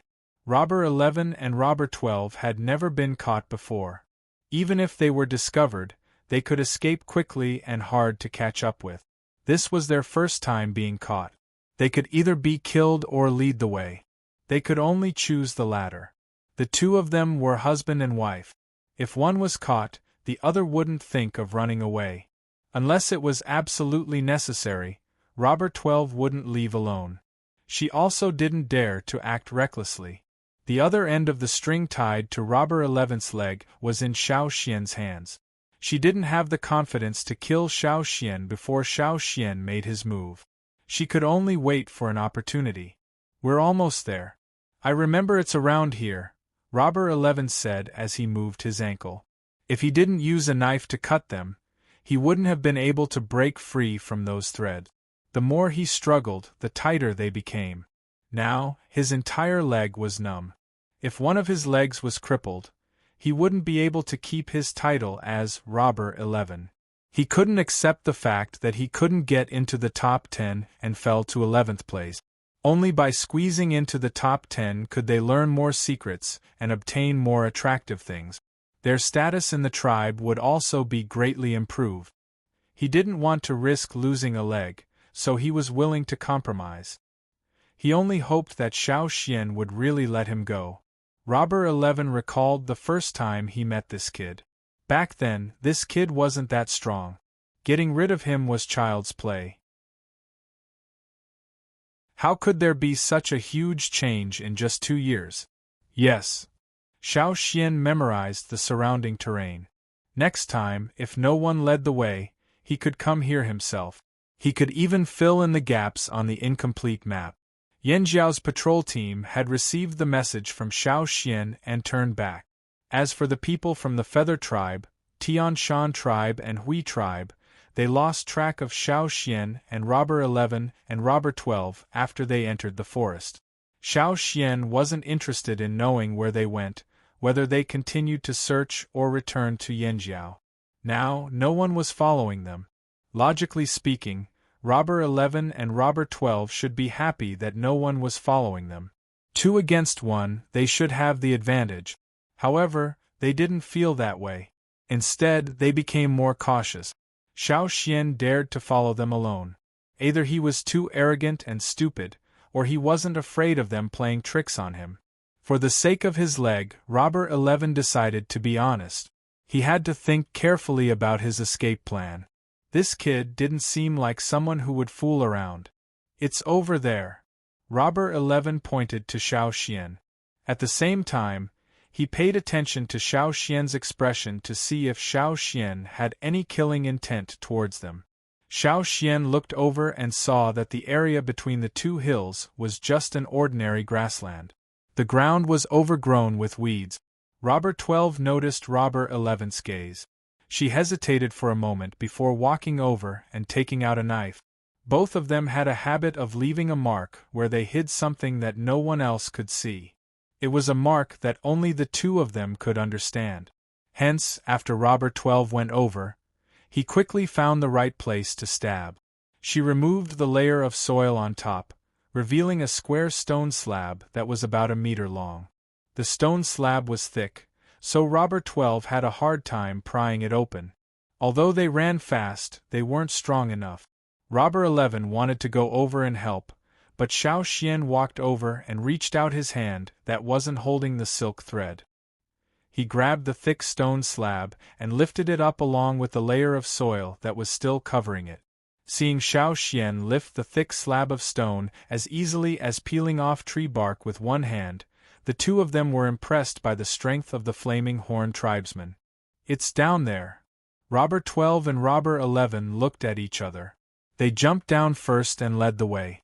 The cave below was relatively deep, but it wasn't very long. The storage area was only about 70 to 80 square meters. However, it was very sturdy. It was supported by stone pillars and stone slabs. Otherwise, it wouldn't have lasted for so long. That was why Xiao Xian had a clear view of the cave after just a few steps. Robber 12 took out a water moon stone and lit up the cave. She pointed at the 3 skeletons leaning against the wall. We found the thing on them. They didn't mention the words longevity leaf to Xiao Xian. They thought that Xiao Xian might not know what it was. He just referred to it as thing and treasure. Now that they thought about it, they regretted it. Why did they bury it in Yanjiao? They should have left it here. If not, they might have been able to squeeze into the top 10 of the robbers list with the longevity leaf. Would those vulgar people in Yanjiao know the true value of the longevity leaf? It was best if they didn't know. If they had the chance, they would sneak into Yanjiao and steal it back. Unfortunately, they couldn't find out Xiao Xian's intentions. They also didn't know what Xiao Xian was thinking. Xiao Xian approached the skeletons. Their clothes were no longer recognizable, and there were no distinctive items on them to prove their identity. However, from the hardness of their bones and the degree of preservation, these people must have been powerful warriors. The stronger they were, the better their bones were preserved. Xiao Xian still remembered the wooden cylinder that held the longevity leaf. After so many years, the color of the cylinder had changed. However, to be able to preserve it for hundreds or even thousands of years without rotting, it was still a rare high-quality wood. The longevity leaf inside was even better. When he took it out, it was as fresh as new. The longevity leaf recorded the knot divination of the Yi tribe. It was made a long time ago by the people of the Yi tribe. It was similar to what Xiao Xian learned from the Yi family in the royal city. For it to appear on this side of the sea, it must have been brought here by the people who came through the sea passage 1,000 years ago. Looking at the posture of the skeletons, Xiao Xian asked Robber 11 and Robber 12, "When you came here, did you move them?" The two who were communicating with their eyes were startled by Xiao Xian's sudden question. "No. We flipped them up and looked at them, but we restored them later." They were thieves, but they were still respectful towards these corpses that had been preserved for so many years. They wouldn't break the bones and throw them away. Xiao Xian looked at the posture of the three skeletons. They were all facing the same direction as if they were looking at something. Following the empty eye sockets, Xiao Xian found the answer on a stone pillar. There were many words and patterns engraved on the stone pillars. Some of them might have been left behind by the small unknown tribe that first lived here, and some of them were written in the language of this place. One of the pictures seemed to be mixed with other words and pictures. Those who didn't know wouldn't be able to tell. This was also why Robber 11 and Robber 12 didn't pay attention to it. Different tribes had different styles of pictures. Robber 11 and Robber 12 didn't pay much attention to this small tribe that didn't even make a splash in history. That was why they didn't pay much attention to most of the words and pictures on the pillar. The carvings on the stone pillar looked like some kind of plant. However, Xiao Xian was already very surprised when he saw the carvings. This was the Ji family's family tattoo in the royal city on the other side of the sea. It was the Ji tribe's totem tattoo in the early years. Back then, when the passage under the sea rose, a group of people came from the other side of the sea. Other than the Mu and Yi family, there were also people from the Ji family. However, now that the Mu family changed their surname to Shur and dominated the desert, the Ji family died here. The people who came here had a lot of internal conflict. What were the three Ji family members trying to do by stealing things from the Yi family? Unfortunately, 1,000 years had passed and Xiao Xian didn't know what they were thinking. Xiao Xian looked carefully again but didn't find anything. Other than the Ji family tattoo, there was nothing else on the pillar. The Ji family tattoo seemed to be the last trace left behind by the three of them. Walking out of the cave, Xiao Xian didn't reply to Robber 11's probing. He just let them go as promised. Once they were free, Robber 11 and Robber 12 didn't bother to probe Xiao Xian anymore. They just wanted to escape. Looking at the two escaping figures, Xiao Xian turned around and walked back to the cave. The Ji family had a habit. They would put grains in their graves. Judging from the looks of the three people in the cave, they should be prepared to die. If so, did they follow the customs of their tribe? Looking at the tribal tattoo they left behind, they should still have deep feelings for the Ji family. Xiao Xian had already carefully checked the cave below, but he didn't find any grains. Perhaps they had already rotted into dust, or perhaps they were eaten by other underground creatures. However, Xiao Xian had a feeling that this wasn't the end. If they followed the customs of the Ji family, they should have placed a container for grains. It didn't have to be pottery, it could have been something else. But in reality there was nothing. If they knew they were going to die and never return, what would they do if they had grains in their hands?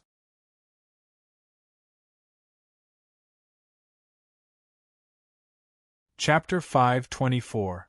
If it wasn't hidden in the underground cave, could it have been scattered on the ground? With the intention of probing, Xiao Xian walked around the cave and found a few plants that looked like grains. However, they didn't look like something the Ji family would leave behind because most of them belonged to the land here. Xiao Xian had seen similar plants in various places before. He heard that in the early years there were tribes that planted them. However, as time went by, people gradually forgot about them due to the discovery of a higher yield type of grain. The reason he could see these grains that were popular thousands of years ago was because a small tribe used to live here. Moreover, the underground cave was left behind by that unknown tribe. The underground cave was used as a granary to store grains, so there would be some scattered on the ground. However, these weren't something the Ji family would care about. Even thousands of years ago, they wouldn't have brought these grains with them. If the Ji family carried them around, they must have thought that they were more precious. After looking around again, Xiao Xian still couldn't find anything. Could it be that the 3 Ji family members really didn't bring any seeds? Or perhaps the seeds they brought had all rotted into dust? Or could it be that someone had already come here and dug everything away? No, that shouldn't be the case. Robber 11 and Robber 12 had only been here for 2 to 3 years. If someone came here earlier, they would have found the underground cave, and the longevity leaf wouldn't have been taken away by Robber 11 and Robber 12. Was he wrong? Xiao Xian stood at the entrance of the cave and looked around. There were a lot of weeds and all sorts of unknown plants. There weren't many trees, only a few saplings that weren't growing well and a few scattered shrubs. Hence, the place seemed more spacious. There were indeed fewer trees in this place. The weeds looked lush, but that was only because there were many of them. When they were gathered together, they looked especially lush. However, when they were separated, each one of them didn't look as good. He thought about the environment where the 1,000-grain gold grew. When they grew, they would steal all the nutrients from the surrounding soil. It was extremely overbearing. Although it wasn't as obvious here, there was a similar trend. There must be something here. Xiao Xian scanned his surroundings again, but this time, he didn't look for grain-like plants. Instead, he looked at all the plants that grew on the ground. Then, his gaze stopped on a plant that didn't even reach his knees. Earlier, Xiao Xian had been looking for grains and hadn't noticed these plants. Now that he looked at them again, he felt that they were familiar. Xiao Xian often ran around in the forest, so he would find the plants in the forest familiar.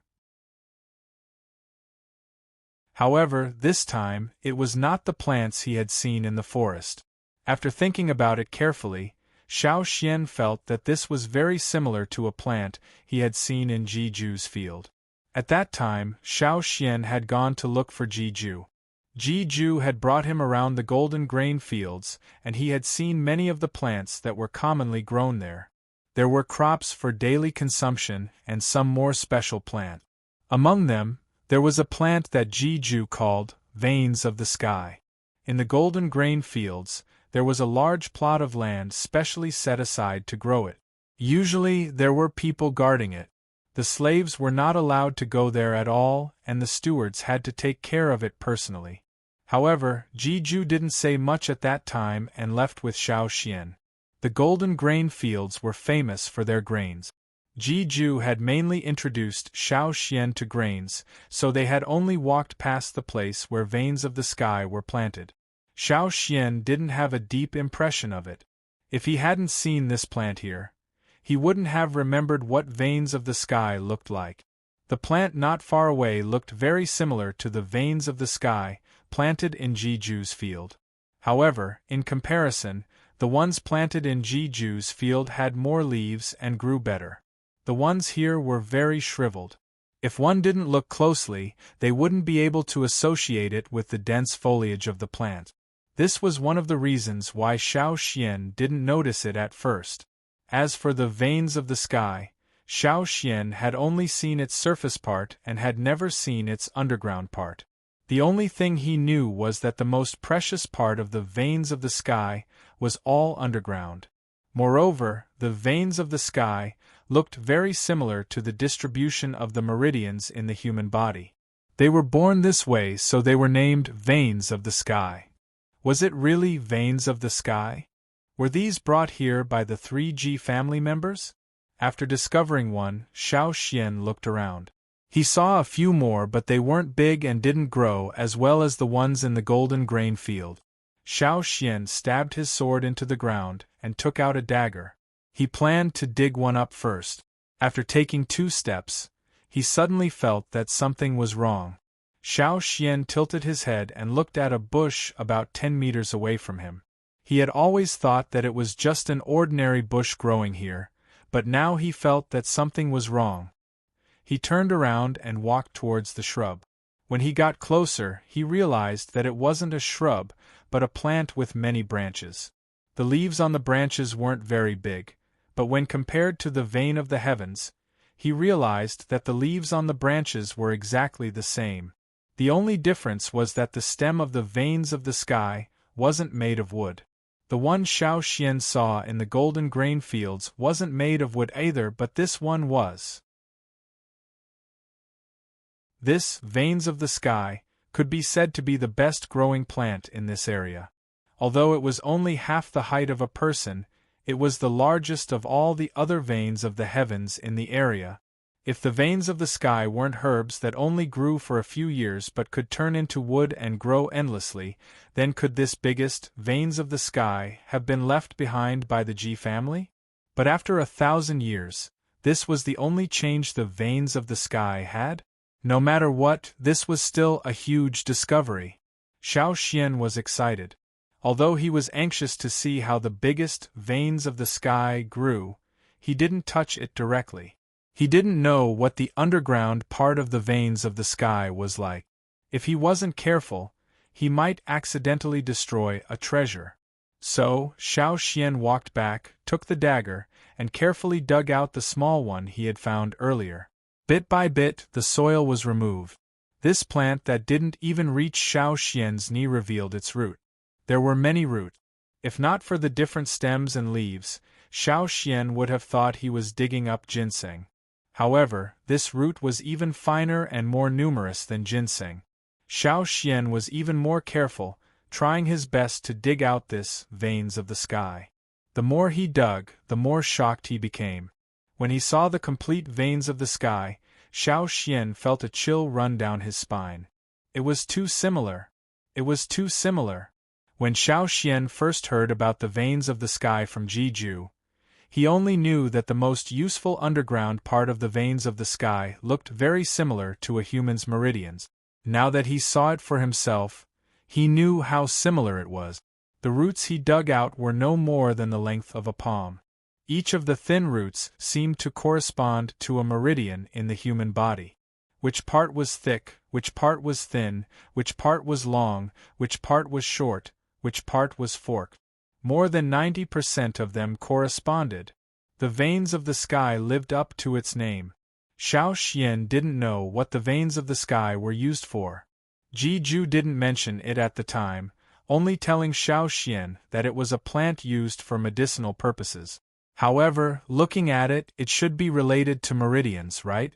After digging out one, Xiao Xian looked around again. Now that he was looking for the veins of the sky instead of staring at the grains, he realized that there were quite a few veins of the sky growing in this area. Xiao Xian just looked around 50 meters and saw more than 20. However, those were not big and didn't grow very well. Perhaps the biggest one had stolen all the nutrient. Xiao Xian planned to dig these up and bring them back to take a look. It would be even better if they could be transplanted. Since Jiju was willing to open up such a large piece of land in the field just to plant the veins of the sky, and even guarded it with so many soldiers, it must be something extraordinary. After chasing Robber 11 and Robber 12 for so long and spending so much time running here, Xiao Xian didn't plan to return to the tribe tonight. He decided to stay here and guard it first. He went to the forest to hunt a wild boar and found some fruits for dinner. During the hunt, Xiao Xian saw a flying squirrel being hunted. This kind of thing happened all the time in the forest and could be seen everywhere. If it was in the past, Xiao Xian wouldn't even look at it. However, today, Xiao Xian stepped in and saved the injured flying squirrel that was about to be swallowed. It wasn't that Xiao Xian suddenly decided to be kind. He thought of the veins of the sky and wanted to use this flying squirrel to test its use. The flying squirrel that was tied up by Xiao Xian screamed in fear and struggled with all its might. However, it couldn't break free from the rope no matter how hard it tried. He waited for Xiao Xian to finish off the wild boar and fill his stomach before bringing the flying squirrel over. He didn't bring it too close. This little thing's claws were sharp and it could bite. Xiao Xian held the flying squirrel in one hand and the veins of the sky that he dug up today with the other hand. He moved the roots towards the flying squirrel. When the roots of veins of the sky reached the flying squirrel tried to avoid them. Xiao Xian continued moving the roots of veins of the sky closer to the flying squirrel's mouth. The flying squirrel was forced into a corner and bit down. Then, it froze. However, it only froze for a second. Soon, the flying squirrel crazily gnawed at the roots of veins of the sky. It was as fast as a chef cutting vegetables. Only a series of crunching sounds could be heard. The roots of veins of the sky that were close to the flying squirrel's mouth quickly disappeared. When Xiao Xian pulled back the veins of the sky, the flying squirrel was still struggling. It looked reluctant and stretched its neck out, wanting to continue gnawing. Xiao Xian didn't give it any more veins of the sky. He quietly observed the flying squirrel's changes. Many animals had a natural instinct and intuition to find herbs. They knew what was good for them and when to eat it. Since it was so eager, veins of the sky must be very useful.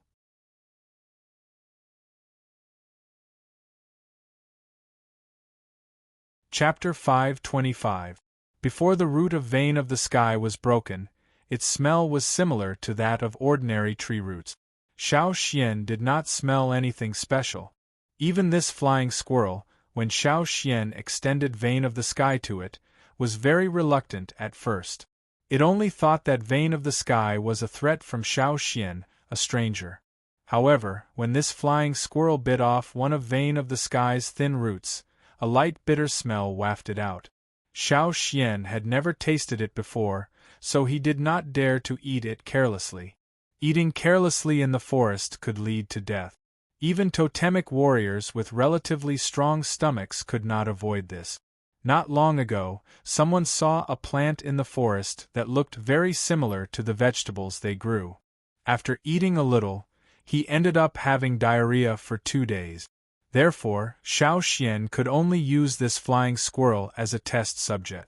After Xiao Xian took back vein of the sky, this flying squirrel struggled fiercely at first, wanting nothing more than to follow the vein of the sky. But soon, its struggling slowed down. Finally, as if it had fallen asleep, it did not move at all. Only the slight rise and fall of its body proved that it was still alive. However, the wounds on the flying squirrel's body were bloody and deep.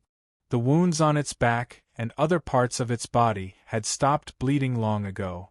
Not only that, the blood had coagulated and was forming scabs.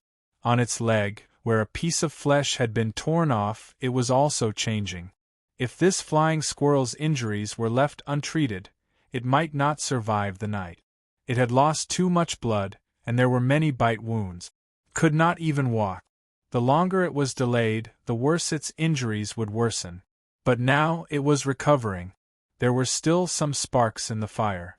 After eating the wild boar, Xiao Xian did not add any more firewood. Now, in order to see the flying squirrel's changes more clearly, Xiao Xian held up the water moonstone to light up the fire. Wild beasts approached, their green eyes flashing in the forest. However, Xiao Xian's aura was very strong. They felt that he was not easy to deal with, so they lingered for a while before leaving unwillingly. Xiao Xian had been observing the changes on the flying squirrel's body. He did not have time to care about the wild beasts, so he did not hide his aura. He released his aura to intimidate the wild beasts that wanted to approach, saving him a lot of trouble. Xiao Xian sat on the ground and tied the flying squirrel's rope to a tree branch. He did not sleep for the entire night, so he kept an eye on the flying squirrel. Early in the morning, the flying squirrel, who had been tied to the tree, moved and woke up from his deep sleep. When he woke up, He probably remembered that he was tied up. Fei Shu's movements became more violent, especially when he saw Xiao Xian. He screamed in protest. Although Xiao Xian had given it the vein of the sky and saved its life, it would not let down its guard against Xiao Xian just because of this. Wild animals were very cautious. If it let go, it would bite Xiao Xian again. Xiao Xian looked at the scabs on its body. As the flying squirrel struggled, the scabs fell off, revealing a patch of soft, hairless skin. The most serious injury was its leg. Although it was still sunken, it was much better than the bone-deep injury he saw yesterday. Perhaps it would recover soon. Looking at the strength of its struggle, it was clear that the flying squirrel was very energetic. There was no trace of death in it. After staying up all night, Xiao Xian did not feel tired at all. Instead, he was very excited. Originally, he wanted to follow the two thieves here to find out about the longevity leaf's origin. He did not expect to find something like this. The Ji family did not carry ordinary things with them. The vein of the sky was indeed a very powerful herb. No wonder Ji Ju was willing to give up such a large plot of land to plant it. After feeding the flying squirrel a little of the vein of the sky that he had dug out, Xiao Xian wrapped the rest in soil and leaves to prevent the smell of the vein of the sky from spreading. An unbitten vein of the sky would not attract the attention of other animals. However, once the smell of the roots leaked out, Xiao Xian could not be sure if it would attract other animals. Looking at the spirited flying squirrel, then at the huge vein of the sky, Xiao Xian's eyes burned with passion. This trip was worth it. Xiao Xian circled around this area and expanded his search.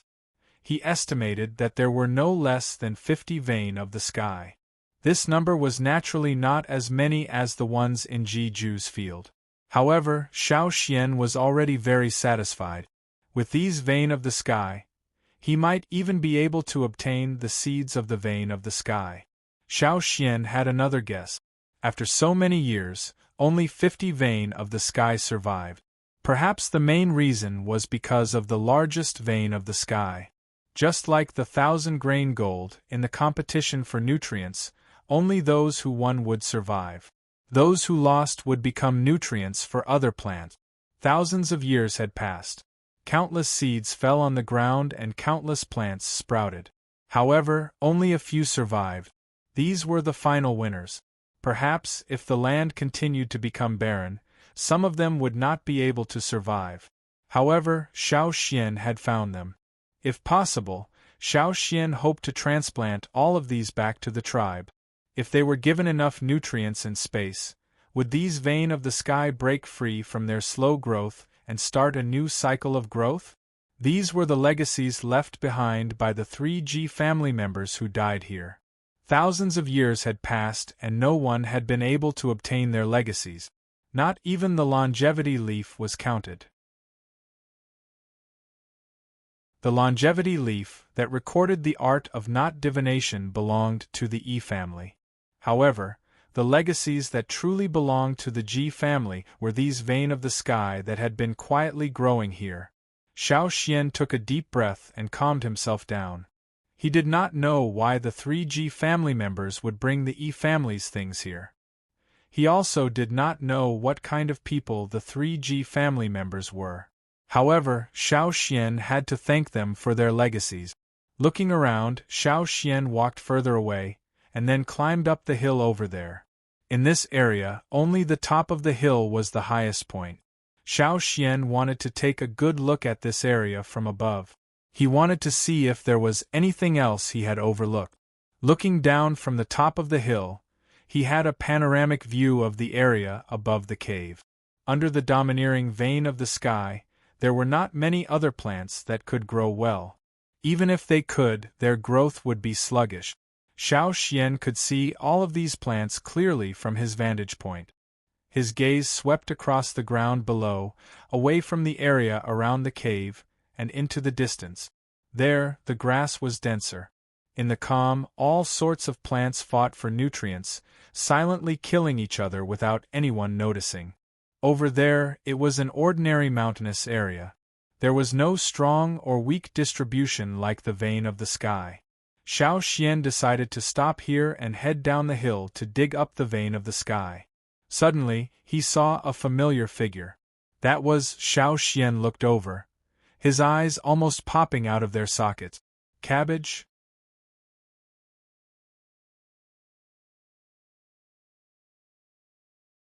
Chapter 526. Xiao Xian couldn't believe his eyes when he suddenly saw this familiar figure. He stared at it carefully for a while to make sure he wasn't mistaken. Then, he hurried down the hill and walked in that direction. He hadn't paid much attention to it when he was walking in the forest. He even walked back and forth a few times, but he didn't pay attention to the figure that looked like a cabbage. It was because it was too big. There were all kinds of strange plants in the forest. Xiao Xian didn't know how many plants that looked like leaves he had seen, so he didn't pay much attention to it when he walked past. But standing on the hill and looking down, Xiao Xian couldn't calm down when he saw the figure clearly. The leaves were quite similar, but its appearance was too similar to a cabbage. It was just that this cabbage was taller than Xiao Xian himself. Xiao Xian came to the plant that looked like a cabbage and took a closer look. He could hear the sound of something shattering in his ears. Turning his head to look, Xiao Xian saw a bug as thick as an arm lying on a wide leaf outside the cabbage. It was gnawing a hole in the leaf. Probably sensing Xiao Xian's arrival, the unfamiliar aura gave it a sense of crisis. It stopped gnawing on the leaf and raised the front half of its body to face Xiao Xian. If Xiao Xian hadn't been prepared and knew that this was just a bug gnawing on a leaf, he might have mistaken it for a snake when he saw such a scene. The spots and patterns on the front of the bug looked like a green poisonous snake in the forest. Even the fine lines on the scales were very clear, especially the two lines that looked like eyes. It was very scary. Suddenly, it looked like a snake was staring at him. This was also one of the bug's life-saving method. However, Xiao Xian had seen many similar bugs, so he wasn't scared by it. He even stood to the side and observed it with interest for a while. Perhaps it felt that Xiao Xian was no longer in danger, so the bug crawled back and continued to gnaw on the leaf. Some bugs in the forest would take years or even longer to transform into butterflies or moth. This bug was probably not far from transforming. Xiao Xian moved his gaze away from the bug and continued to look at the cabbage in front of him. He raised his hand and cut off a piece of the leaf with a dagger. He sniffed it and found it to be okay. There wasn't any strange smell, but Xiao Xian didn't eat it. He might not be able to eat something that the bug could eat. He took the leaf and walked over to the flying squirrel that was hanging on the tree. Unfortunately, the flying squirrel didn't show any interest in the leaf. It only bit when it was irritated, it didn't eat it and spat it out. After a few tries, Xiao Xian watched as the flying squirrel bit the leaf angrily. Nothing happened and Xiao Xian was overjoyed. He stopped tormenting the flying squirrel. He walked around the surrounding forest. Because of the vein of the sky, the other plants didn't grow well near the hole. Xiao Xian didn't see any plants that looked like cabbages, so he had to look further away. Just like the one he had just found, it was found a little further away from the cave. It was quite a strong plant to be able to squeeze out a place to grow in the forest. Xiao Xian hadn't paid attention to it before because he hadn't paid attention to plants that were taller. Now that he followed the leaf, it didn't take long for him to find about 30 of them. And this was only the one in the vicinity. There were even more small plants on the ground that hadn't grown yet. Some of them had obvious traces of being trampled by forest animals, while others had been bitten and had incomplete leaves. There were too many seedlings like this, so Xiao Xian did not count them. If they were left alone, they would not survive. They would either be trampled to death by the animals in the forest, or starve to death by other plants. After looking around, Xiao Xian returned to the hole. Last night, he had been watching the flying squirrel and the effects of the vein of the sky. He hadn't slept at all. Today, he had been running around since early morning. He was a little tired, so he sat down on the grass to rest. He ate the leftover meat from yesterday to relieve his hunger. Xiao Xian thought about the origin of these cabbages. Did they really grow here naturally? There were also people who grew vegetables here. The leaves were about 60% similar to cabbages, but the leaves were much longer and narrower. Moreover, the vegetables that were commonly grown here had fat root. The people in the tribe mainly ate the roots, and the leaves were just a side dish. The vegetables that were commonly grown in the fields here were large, but most of them were only as tall as Xiao Xian's waist. If they were too small, the people in the tribe wouldn't be willing to grow them. But compared to the cabbages, here, they were nothing. Mutated? Xiao Xian suddenly thought of the vegetables that were grown on the other side of the sea. There were also crops similar to cabbages over there. Xiao Xian had seen them in the fields of Jeju. However, although the leaves of the vegetables over there were wide, they grew too scattered and were very short. They only reached Xiao Xian's knees. Many tribes on the other side of the sea didn't grow that. They felt that the yield was too low and it wasn't enough to fill their hunger. But the slave owners liked it. Only the slave masters in King's City, who liked these vegetables, would set aside a large amount of land in their own fields to grow these vegetables in order to eat them. So, on the other side of the sea, only the slave owners had the seeds of these vegetables. The cabbages around here weren't the type that the people here often grew. They were also different from the ones grown in the fields of the slave owners on the other side of the sea. Of course, there were many similarities, but so far, after going to so many places, even the mountains and forests, Xiao Xian had never seen such cabbages. After thinking for a while, Xiao Xian's eyes suddenly widened. He thought of a possibility. This used to be the territory of an unknown small tribe.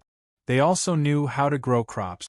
The surrounding terrain was relatively flat, and they might have grown the vegetables that were commonly grown by the tribes on the mainland.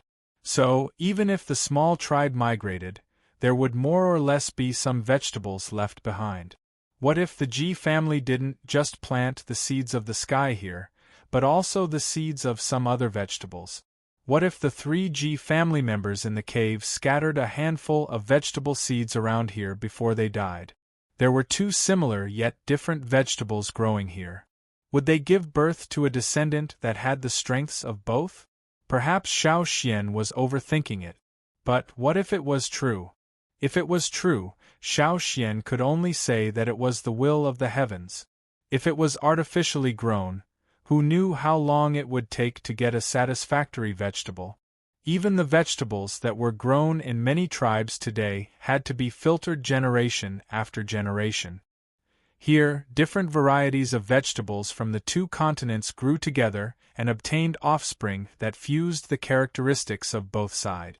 Then, after a long period of natural combination and selection, the offspring that survived today, that fused the advantages of both sides, and that had the strongest adaptability and the most stable inheritance, the cabbage. Not only were these Chinese cabbages large in size, they were also in the shape of a ball. Unlike the leaves on the other side of the sea, these Chinese cabbages here, other than the large leaves on the outside, had a tendency to wrap around the core, forming an upright oval ball. Regardless of whether it was the result of crossbreeding or the mutation of the vegetables planted here, Xiao Xian was very satisfied just by looking at the shape. Now, the only question was, could it be eaten? No matter what, he had to chop one first. Xiao Xian chose the first one he saw and chopped the big vegetable ball in the middle with his sword. The few leaves on the outside looked too old and were not easy to carry, so he only chopped the ball into an oval shape. The vegetable ball was taller than him and heavier, which made Xiao Xian even more satisfied. The fact that it was heavier meant that there were more leaves forming the vegetable ball, unlike the other leaves. If it was edible, the yield would be higher. Carrying the vegetable ball on his shoulder, Xiao Xian went to the cave. He thought of something and turned around to look at the flying squirrel hanging on the tree. There was only a broken straw rope left. It must have run away when he was looking for the Chinese cabbages. To be able to bite the rope, it must have had a lot of strength. It must have used up a lot of energy to struggle. It seemed that the flying squirrel's injuries were almost healed. The veins of the sky around it had no signs of being bitten, which meant that the flying squirrel did not notice the veins of the sky growing here. The veins of the sky that were not cut open were not much different from normal tree root. It was indeed hard to notice. Robber 11 and Robber 12 had stolen many treasures over the years, but they never thought that there was such a precious thing growing here. Perhaps they had never thought about plants at all. After all, who would just throw a treasure on the ground? After cleaning up the surrounding traces, Xiao Xian wrapped the veins of the sky and put it in his animal skin bag. He then pulled some big leaves and straw rope to wrap the vegetable ball and left. Xiao Xian did not plan to do anything here for the time being. He was alone now, so it was impossible for him to take everything away, especially the biggest veins of the sky, which required more careful excavation and protection. He also wanted to try transplanting the veins of the sky back to the tribe, so he needed more help. The other veins of the sky here and the Chinese cabbages were all treasures. Xiao Xian planned to get people to dig them all up when he returned to the tribe. After everything was settled, Xiao Xian carried the vegetable ball and left. He chased after the robbers for a whole night and did not return. The tribe's warriors patrolling the border paid attention to any movements in the distance. When they saw Xiao Xian's figure, the patrolling warriors did not recognize him because he was too far away. Plus, Xiao Xian was carrying a big vegetable ball, which was very strange. When they got closer and saw that it was Xiao Xian, the patrolling warriors happily went to welcome him. They did not know what Xiao Xian was carrying, but since the great elder carried it back personally, it must be something extraordinary. Not only the patrolling warriors, but the others were also curious when they saw Xiao Xian carrying an unknown object back. It was very big, so it was hard to ignore. Xiao Xian did not explain much to them. He just carried the vegetable ball and rushed into the forest towards the tribe. His footsteps were hurried and he disappeared in a flash.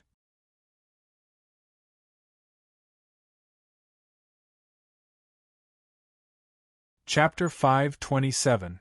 As soon as Xiao Xian rushed into the tribe, he called for the shamaness, chief and team leaders. Not long after, the two shamanesses rushed into the house. The two chiefs and 3 team leaders also rushed over. According to the messenger, Xiao Xian came back in a hurry for something. He didn't say why Xiao Xian wanted to see them, but they heard that it was urgent.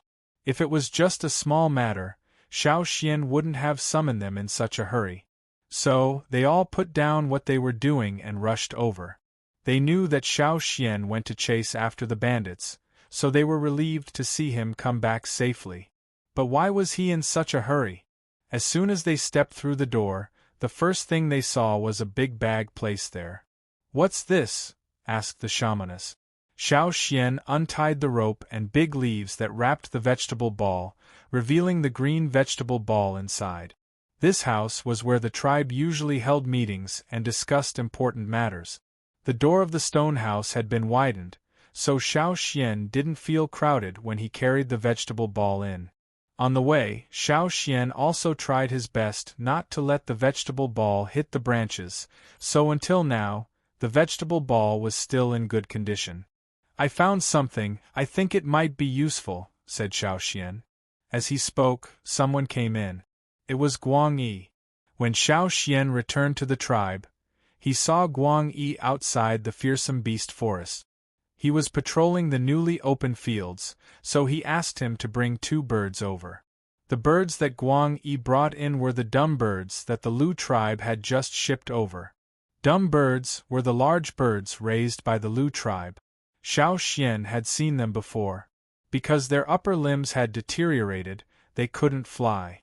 Their bodies were fat and their legs were thick and fleshy, so they were raised by the Lu tribe as food.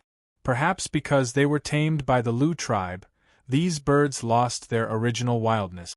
They were much dumber than the beasts in the forest, so they were called dumb bird. Yanjiao had expanded and created many fields and animal pens on Wancher's land. The animal pens were naturally for breeding. They had already bought some baby beasts from the Lu tribe. The first batch of dumb bird chicks had arrived. They were much bigger than adult ducks. After all, their eggs were big, so the birds that hatched would naturally be bigger than other birds. Xiao Xian asked Guang Yi to bring in the chicks and an adult dumb bird. The chicks were small, so they were brought into the stone house. The adult dumb bird was placed on the wooden cart. "Why did you bring dumb birds here?" asked Dao. "Let's see if they're edible." As he spoke, he tore off 2 leaves from the vegetable ball and handed them to the baby dumb bird. The other leaf was placed next to the adult dumb bird's mouth. Although they had already tried it with the flying squirrel, they had to be careful. What if something happened to the people in the tribe who ate it? Xiao Xian had planned to feed the birds if they didn't eat the leaves. Unexpectedly, both the chicks and the adult dumb birds were happily pecking at the leaves. Even though they were tied to the wooden cart, the dumb birds were energized when they saw food. They pecked at the leaves very quickly. In comparison, the chicks were much slower. Seeing Xiao Xian's actions, the people in the house understood what Xiao Xian meant. They looked at the dumb birds who were happily munching on the leaves and their faces lit up. "This is edible?" said Jing Luo excitedly. Every time they found an edible food, they felt a sense of accomplishment. It was one thing for them to eat ferocious beasts. After so many years, they had gained experience in dealing with them. However, plant-based food was their weakness. Being able to eat meant that they could try to grow food. Even if they, the totem warriors, didn't usually eat food, they could feed it to the women and children in the tribe. In addition to meat, they would also eat some fruits and other grains. The seeds they brought back from the other side of the sea hadn't borne fruit yet. Now they only ate a few kinds of food. If there was one more kind of food that could be widely grown, they would be happy, even if it wasn't enough to satisfy their hunger. They didn't lack food. With the fearsome beast forest behind them, they could hunt. There were also large fields and animal pens outside. They had enough food. They could afford to try planting. Being able to plant new crops was also a proof of their tribe's ability. They would be proud of themselves. Just like this time, when the big tribes came, they learned to be smart. They didn't bring gold, but instead brought their own specialties. Some were more expensive, some were more ordinary. Among the ordinary gifts, there were a few that the Yanjiao people had never seen before. They were all grown within the tribes. In the past, when they lacked food, they didn't care. But now it was different. They felt that a tribe that could grow all kinds of food was more impressive. Duo Kong looked at the big ball of vegetables Xiao Xian brought back and smiled meaningfully. He could use it to show off. When he went to other tribes in the future, he would give them a big ball of vegetables. Yanjiao's specialty? That sounded good. Who said Yanjiao couldn't grow good things? How could a normal person grow such a big ball of vegetables? Everyone in the stone house stared at the vegetable ball with a deep look in their eyes. However, Xiao Xian did not know what they were thinking. He was watching the 2 dumb birds for their reactions. 10 minutes passed. The dumb bird chick pooped in the stone house. It was a little tired, but it was still in good spirits. As for the one outside, it was even more energetic. It was clamoring to eat more. Seeing that there were no problems, Duo Kong rolled up his sleeves. "Why don't I try it first?" "Wait, there's no rush." Xiao Xian stopped Duo Kong from pulling the leaves. "How can there be no rush? If it's really edible, we should quickly dig some back and plant it. What if the other tribes get it first?" Duo Kong still wanted to use it to show off. "That's not the most important thing." As he spoke, Xiao Xian took out the vein of the sky wrapped in leaves from the animal skin bag. When he wrapped it, he put soil inside. After removing the soil, he carefully brushed it clean with a brush. Xiao Xian held up the vein of the sky, which was missing a small part of its roots, for everyone to see. This, it feels. Gigu couldn't explain it. He just felt that it was familiar. Ta looked at the vein of the sky's roots, and felt a chill. I think I've seen it before, but I've never seen it before. Ta's words were contradictory, but everyone knew that when he said he had seen it before, he meant that he felt it was familiar. But they had never seen this plant before. Xiao Xian understood everyone's feelings. Although many people in the tribe would observe the body structure of their prey after hunting so that they could give it a fatal blow the next time they hunted, they had never done this for humans. They knew the general distribution of the meridians because when they used their totemic power, they would have a hazy feeling. Following the direction of their totemic power, they could see the meridians in their body. That was why Gui He Ta and the others had said that he looked familiar. It looks similar to the meridians in our body. Because it grows like this, it's also called the vein of the sky. Xiao Xian said. Vein of the sky? Zheng Luo and the old shaman shouted at the same time. When they were on the other side of the sea, they had heard about the vein of the sky, but they had never seen it before. It was said that only the people in the royal city had it. It had been many years since they last heard about the veins of the sky from the Taiha tribe. Vein of the sky? The rumored vein of the sky that can reconnect broken meridians? The old shaman's voice trembled with excitement. Duo Kong and Jing Luo's faces were red with excitement. That's what the vein of the sky looks like. Xiao Xian, where did you find it? In the room, 8 pairs of eyes stared at Xiao Xian. Xiao Xian briefly told them about his discovery of the vein of the sky and the cabbage. When they heard Xiao Xian say there might be a 1,000-year-old vein of the sky there, even the usually calm shaman and chief breathed heavily. Dig it up! The 2 shamans shouted at the same time. The leaders and leaders were also rubbing their fists and palms. They couldn't wait to tear down that piece of land and carry it all back. As for the cabbage, Xiao Xian said, dig it up too. Dig it up, dig it up, dig it all up.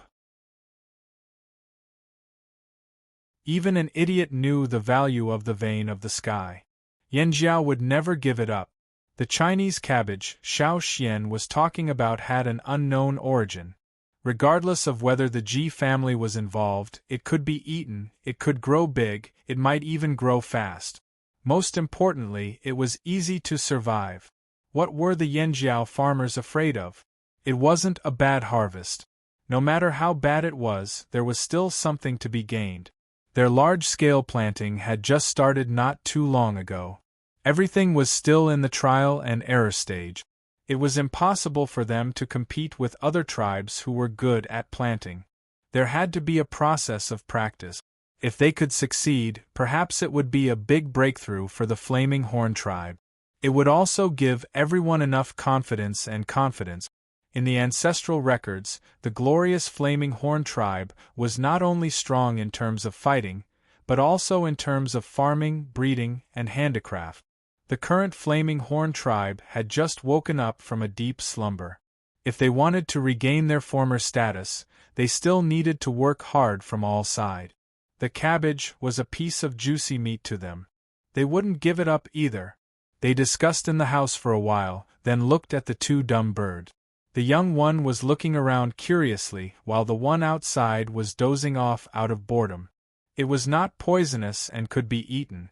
This solidified everyone's resolve. There wasn't much time for them to do more experiments. They were worried that someone else would find out about the land. They wanted to do more experiments and move everything back first. Thus, not long after Xiao Xian rushed back, he left with a large group of people. One of them was the chief, 2 of the leaders, and many of the smaller leaders. The tribe didn't want to keep it a secret either. Perhaps other tribes would secretly follow them, but the land belonged to Yanjiao. Who would want to steal it? They didn't say much, just do it.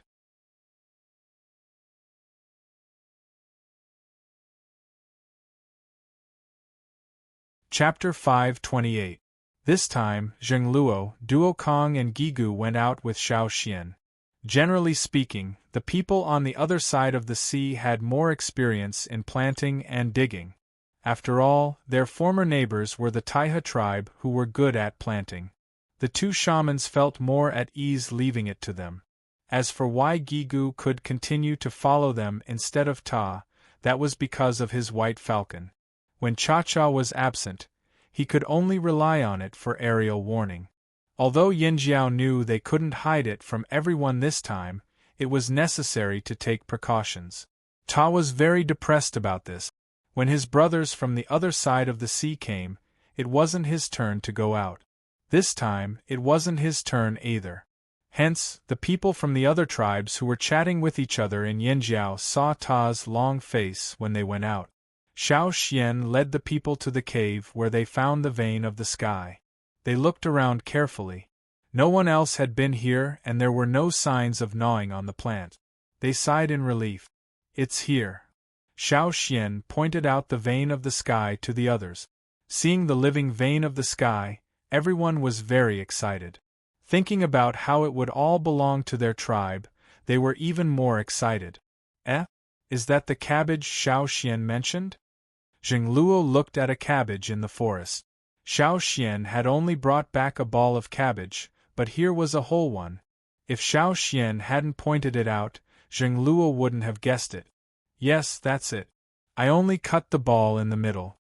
Seeing such a big cabbage, Jingluo nodded in satisfaction. Without further delay, he divided the teams. Who was responsible for guarding, who was responsible for digging the cabbage, and who was responsible for digging the vein of the sky? Knowing that this place was full of treasures, the group of rough flaming horn tribesmen were particularly cautious. They took small steps forward. Before they came, the shamans and chiefs had already told them what to do. Because they knew how precious these things were, they were very careful. They were overly careful, afraid that they would accidentally step on a plant and kill it. They had to be gentle when dealing with these precious plants, unlike how they usually hunted. It was difficult for Yanjiao people to say the word gentle. Considering that some people were not good at recognizing plants, and the vein of the sky was a plant that was highly valued by the tribe, Xiao Xian circled each vein of the sky so that it would be easier for others to dig. When Jingluo gave the order to dig, the soldiers who usually swung stone sticks thicker than a man to smash the beasts now held palm-sized shovels and carefully dug. After digging for a while, he turned his head and asked Xiao Xian, "First Elder, is this the right way for me to dig?"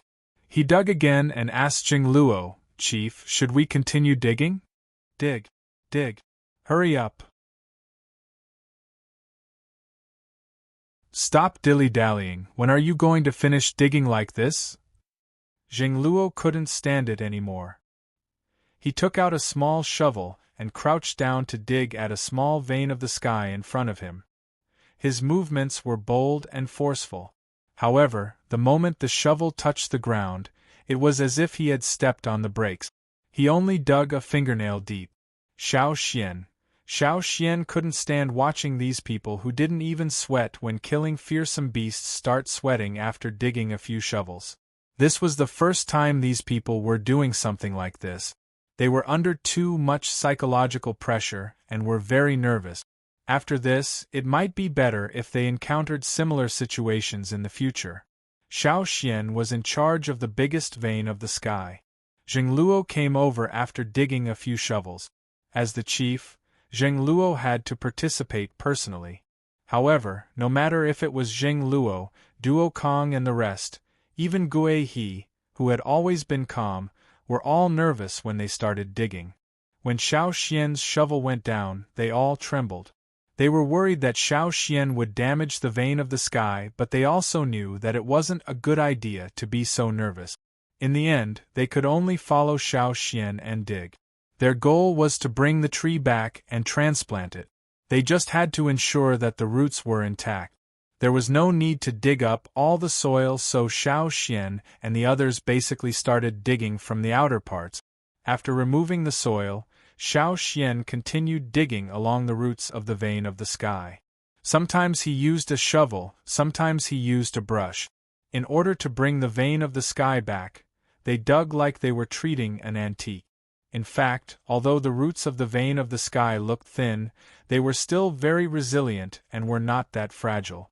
Especially this vein of the sky that seemed to have been growing for thousands of years, its roots were harder than the other small veins of the sky. When Duo Kong was digging, he accidentally shoveled too hard. When he looked over nervously, he realized that there was only a shallow shovel mark on the vein of the sky's roots. The skin was not broken. As long as they were careful, it wouldn't be a big deal. There was no need to be too nervous. This calmed them down a little.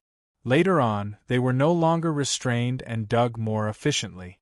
The white falcon in the sky screeched from time to time. It was just a warning. If anyone ignored the warning and barged in, the Yanjiao people would have to take action.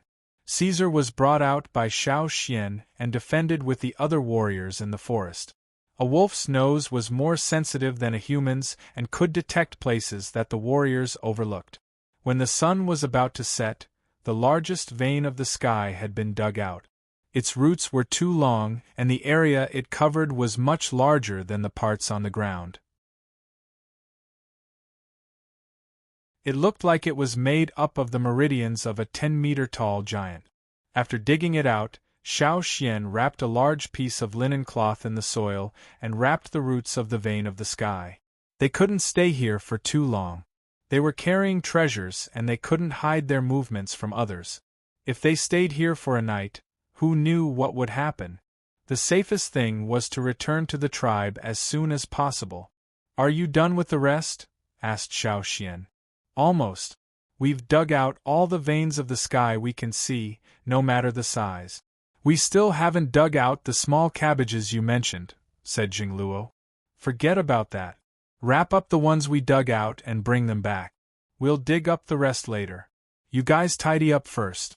I'm going down into the cave." Xiao Xian lifted the stone slab at the entrance of the cave with a jar and jumped in.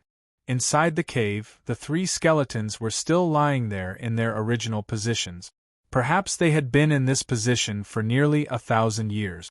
Xiao Xian had already prepared a small clay pot and placed it beside the 3 skeletons. There were some grains in the pot. According to the tribe's rules, whoever found it kept it. Whoever stole it kept it. That was why it wasn't a big deal to dig up everything here. Xiao Xian didn't think much of it. Moreover, most of the Ji family in Royal City still had a grudge against Yanjiao. The people of Royal City had hunted them down on the other side of the sea. Although he didn't know the identities of these 3 people or what had happened in the past, Xiao Xian still decided to come. It had nothing to do with the Ji family in Royal City or anything else. When Xiao Xian was with Ji Ju once said that if Xiao Xian encountered a similar situation one day, he hoped that he could place a jar of grains beside the people who couldn't go home. He didn't ask for much, just a jar of grains. Compared to the other Ji family members in Royal City, Ji Ju treated Yanjiao well and helped Xiao Xian a lot. The seeds and planting techniques in Yanjiao were all taught by Ji Ju. Xiao Xian was willing to do what Ji Ju said. Coming out of the hole and looking at the sky, Xiao Xian, Zheng Luo and the others carried the things they dug up and headed back to the tribe. They wanted to get back before the sky turned completely dark. It was already late and many things couldn't be seen clearly. The people who secretly followed the Yanjiao team in the distance could only see the Yanjiao warriors carrying things. Some people went to the hole after Yanjiao left but couldn't see anything on the ground. There were traces of digging everywhere but they couldn't see anything important. Before the Yanjiao team left, they turned the place over again to erase the important traces. These people could only guess that the Yanjiao people had dug up something here but couldn't know what it was. In fact, the Yanjiao people didn't keep everything a secret. There were rumors about the cabbage, so some people in the tribe knew that Xiao Xian had found a new kind of food outside and brought people to dig for it. As for the veins of the sky, even the people in the tribe didn't know about it. The next day, the people from the other tribes in Yanjiao stayed up all night with doubt. When they woke up in the morning, They heard that Yan Jiao had made a big move and hurried over to take a look. A part of the newly reclaimed land had been blocked off with a tall wooden fence, leaving no gap. There were also many soldiers standing guard outside, preventing others from approaching. The Tianshan people couldn't help but be curious. They wanted to ride their eagles up to take a look, but were forced back down by the patrolling team's arrows.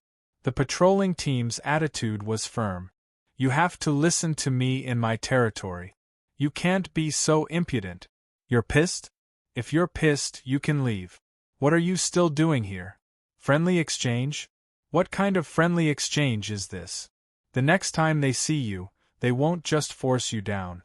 They'll shoot you down. It was rare for the Tianshan tribesmen to not start a fight. They were too curious. What did the flaming horns bring?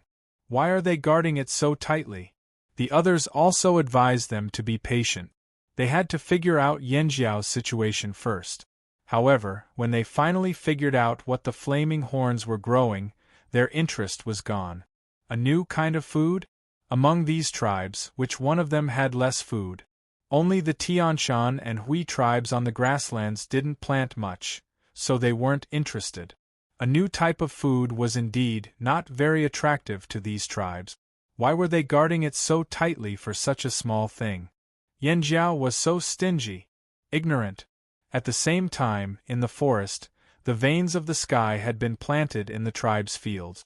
After a few days of adaptation, the veins of the sky in the ground began to show signs of life, especially the small veins of the sky. Before, they were suppressed and their growth was slow. Now that the land was bigger, there were fewer competitors for nutrients.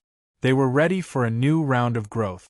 Looking at the veins of the sky in the ground, the two shamans smiled. The cabbages outside attracted most of the people's attention. These veins of the sky were very low-key. We have to send more people here. Definitely. We can't relax on the cabbage fields outside. Got it.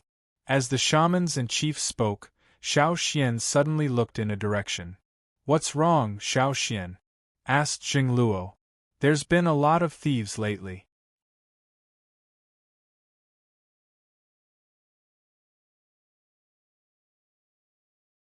Chapter 529. Hearing Xiao Xian's words, everyone's expression changed. Someone else is here? Ao asked. Yeah. Xiao Xian nodded. But he ran away again. After some thought, Xiao Xian said, It doesn't seem to be the same person from last time. Xiao Xian was referring to the aura he sensed in the Wanderer area not long ago. The aura he sensed now was similar to the one he sensed before, but it was different. Even the two leaders, Zheng Luo and Ao, couldn't sense it, but they didn't doubt Xiao Xian's judgment. Last time you asked the patrol team to bring him back, I did it myself. I think there's more than one person hiding in the dark, Ao said. Last time, when Xiao Xian chased after Robber 11 and Robber 12, the patrol team followed them. After that, Xiao Xian captured Robber 11 and restricted Robber 12's movements. The patrol team returned first. However, he also asked the patrol team to pass a message to Zheng Luo and Ao. After Xiao Xian released Robber 11 and Robber 12, he smeared something on their bodies.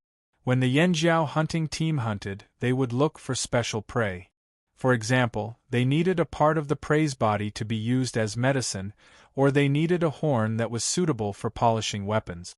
If the prey was good at escaping, the Yanjiao people would sprinkle some tracking powder on the prey when they first encountered them.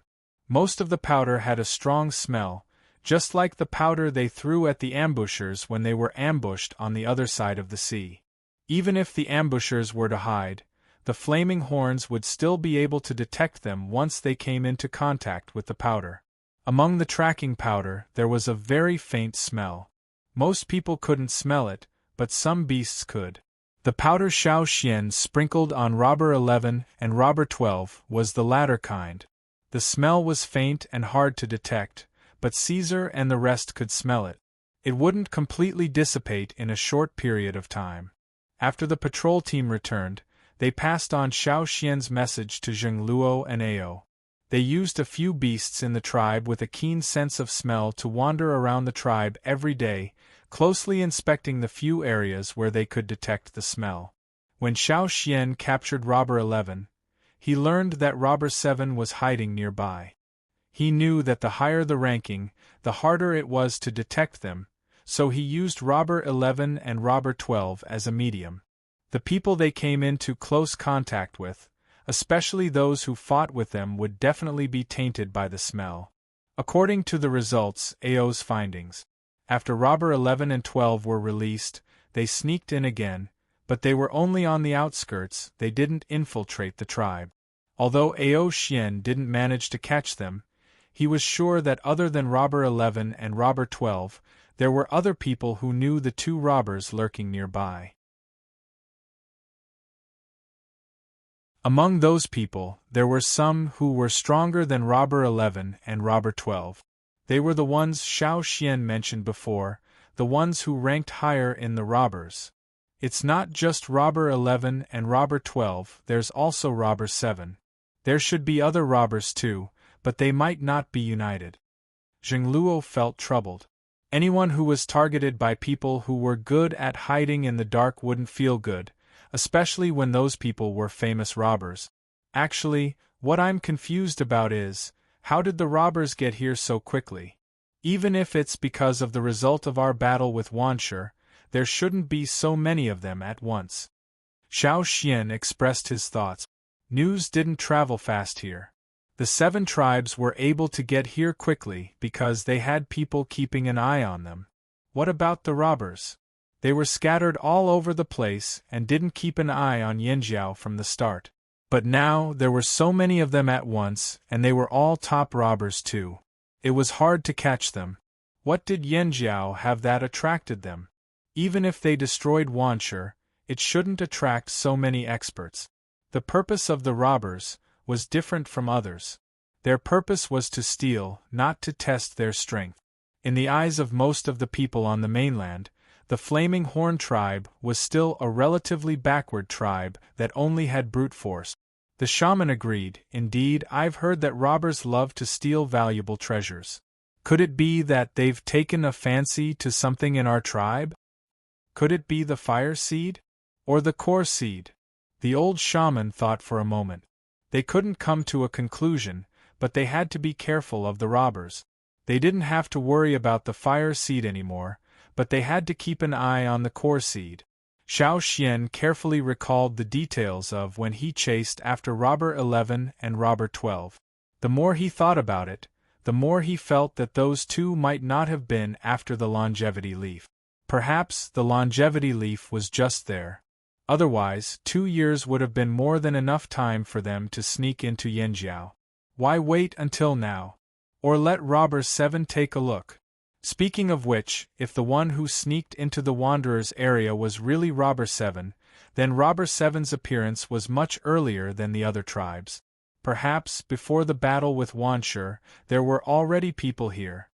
Something must have happened that we don't know about, Xiao Xian said in a low voice. A straw rope fell from his hand. He didn't know what happened through the knot divination, but he had a feeling that the people who came this time might not be because of Wanshi. Do you think those tribesmen who have been loitering outside are hiding something from us? Xiao Xian asked. That's not impossible. It's not the first time those tribes have been hiding things from us. Ao's tone was filled with strong dissatisfaction. Those people even said they wanted to have friendly exchanges and cooperate. Cooperate my ass. Ao weighed the axe in his hand. He had the urge to go out and chop those people up. He just didn't like them. If it wasn't for the fact that he knew it wasn't good to mess with them, he would have done it already. As they were talking, someone came to Xiao Xian and told him that someone from the Hui tribe came to see him. It wasn't the 2 chiefs or the shaman, it was Xiao Xian. Do you know who it is? Xiao Xian asked the warrior who came to report. Gu La from the Hui tribe. Just him alone? Yes. The shaman gestured to Xiao Xian. Let's go and see what he wants to say. Okay. Xiao Xian asked someone to take Gu La to his room. Yanjiao's fire seed was no longer there. Even near the fire pit, there was no pressure from the fire seed. So when Gu La was taken there, he didn't feel the suppression from Yanjiao's fire seed. Gu La hesitated. He knew that Yanjiao's fire seed might have changed, but he couldn't figure out why. However, the fire seed was a secret of the tribe. If the Yanjiao people didn't want to talk about it, he couldn't get anything out of them. Continuing to ask would only make him more disgusted. This time, he came to find Xiao Xian for something else. In Xiao Xian's room, old Ku was in another room making stoneware. Caesar was guarding the door, so they weren't afraid of being eavesdropped. "What's the matter?" Xiao Xian handed Gu La a cup of tea brewed with herb leaves. Gu La drank a little absent-mindedly. The bitter taste made him frown, but he didn't care. After a sip, he put down the cup, thought for a while, and said to Xiao Xian, "Did you find any suspicious people around?" "You mean the 2 people I chased a few days ago?" Xiao Xian looked up at Gu La. Although Gu La looked calm, there was hesitation in his eyes. His fingers on his legs were tapping, as if he was thinking about a decision. After a pause, Gu La's eyes finally settled, and his tone became more serious. "No, it's not just them. There may be more." Xiao Xian's heart jumped. There really was an inside story? "What do you mean?" Gu La didn't answer directly. Instead, he said, "You know, our tribes have been focusing on the desert for the past 2 years. If there's any movement in the desert, we'll know very quickly." Speaking of this, Gu La smiled awkwardly. "But we haven't been aware of Yanjiao's movements." Gu La was talking about the Yanjiao tribe suddenly bringing so many people out of the desert. They didn't find the reason, and this was something they had been wondering about. Looking at Xiao Xian, Gu La saw that Xiao Xian didn't seem to want to explain. He coughed and continued, "Actually, after you brought so many people out of the desert, another group of people left not long after. They were people from Rock Hill City. When we first found out, we thought that the overlord of the desert, Rock Hill City, sent people out of the desert to eliminate the slave masters who escaped from the desert, because they were moving in this direction. But until now, I haven't seen anyone from Rock Hill City nearby," Xiao Xian said. "Of course you haven't seen them, because they entered from the other side of the fearsome beast forest. They didn't enter from your side," Gu La pointed out. The fearsome beast forest was huge, and Yanjiao's side was only a small area at the border of the forest. It was possible that someone entered the forest from another place and Yanjiao didn't know. After all, from the time they brought people back to the old haunt until now, Yanjiao had only gone on one hunting expedition, and during this time, they only hunted for food nearby. If they didn't go deep into the forest, they naturally wouldn't know about other movements. "You mean, Rock Hill City's goal is the fearsome beast forest?" Xiao Xian asked. "Not for the slave masters who escaped, not for Wanshe, and not for Yanjiao, but just to enter the forest? It seems like they're looking for something, but we don't know exactly what they're looking for. When you brought back the new species of food, some people guessed that you might have discovered the secret." Gu La smiled bitterly. In the end, they were disappointed. Yanjiao had only found a new type of food. Xiao Xian lowered his eyes in deep thought. What could make the Sure family of Rock Hill City send people all the way into the fearsome beast forest? Gu La's words revealed a lot of information, but most importantly, those people's goal might not be Yanjiao, but something in the fearsome beast forest. At the same time, Gu La also sent a message that they wanted to cooperate with Yanjiao. Compared to the other tribes, they favored Yanjiao. After saying what he wanted to say, Gu La stayed for a while and left. Xiao Xian also told the shaman and chief about what Gu La said, so that they could prepare in advance.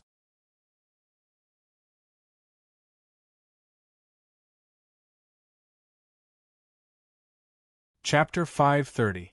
It was almost the end of the year.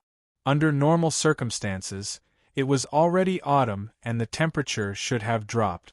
However, the fearsome beast forest was still active. There was no sign of autumn. In fact, the weather was even hotter. This time last year, it was the same. The old shaman sat on a rock and looked at the forest in the distance. He sighed. No, this year is hotter than last year. The unusual changes in the weather made people uneasy. Fortunately, they were much calmer this year because of last year's experience. Plus, the two divisions of the Yanjiao tribe had reunited this year. It could calm people down and boost their morale.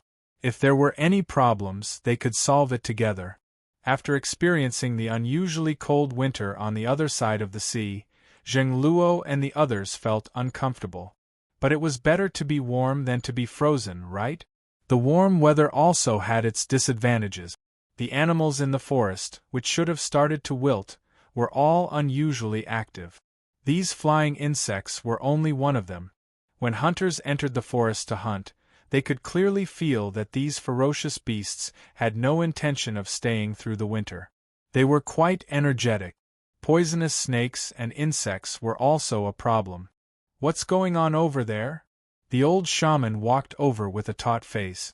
She looked at a group of people rushing out of the forest not far away.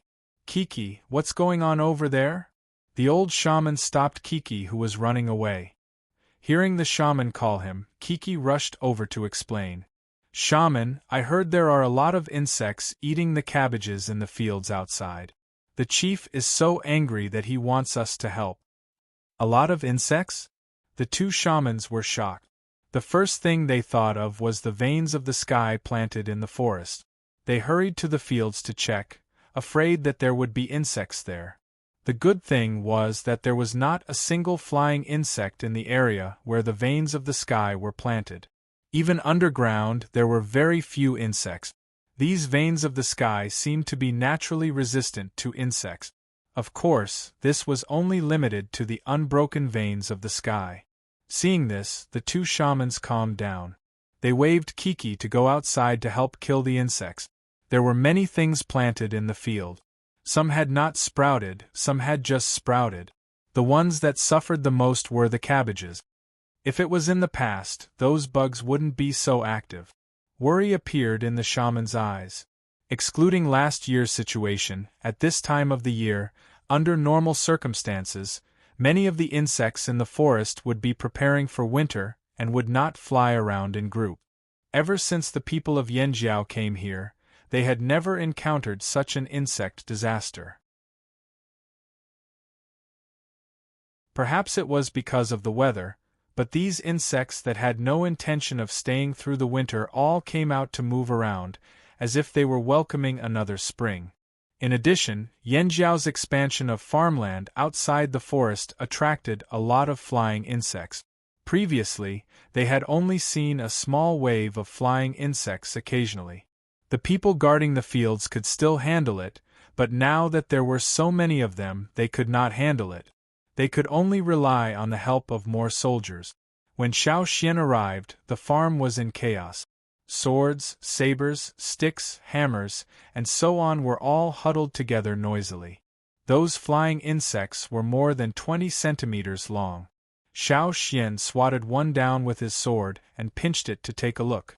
It was a light green flying insect with a slight tinge of yellow. It had two large compound eyes, a slightly wide chest, a slender abdomen, and two pairs of almost transparent wings with crisscrossing net-like patterns. It had 5 pairs of slender legs with sharp claws. The front pair of legs were used for catching. When it landed on a leaf, these slender claws could firmly hold on to the leaf, preventing it from falling.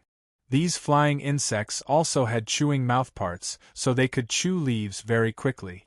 It was these flying insects that made the soldiers in the tribe so anxious that they wanted to fly into flames. They could handle large ferocious beasts, but when faced with so many small flying insects, they could not handle them all at once. Moreover, when these flying insects flew high, it became harder for them to kill them. Using arrows? That was not suitable either. These flying insects could not fly too high, but after all, the soldiers could not fly. Even if they could jump a little higher, it would be difficult for them to kill the insects. Sometimes, when there were too many insects, there would be too many people. When killing the insects, some people would jump into the air and crash into them.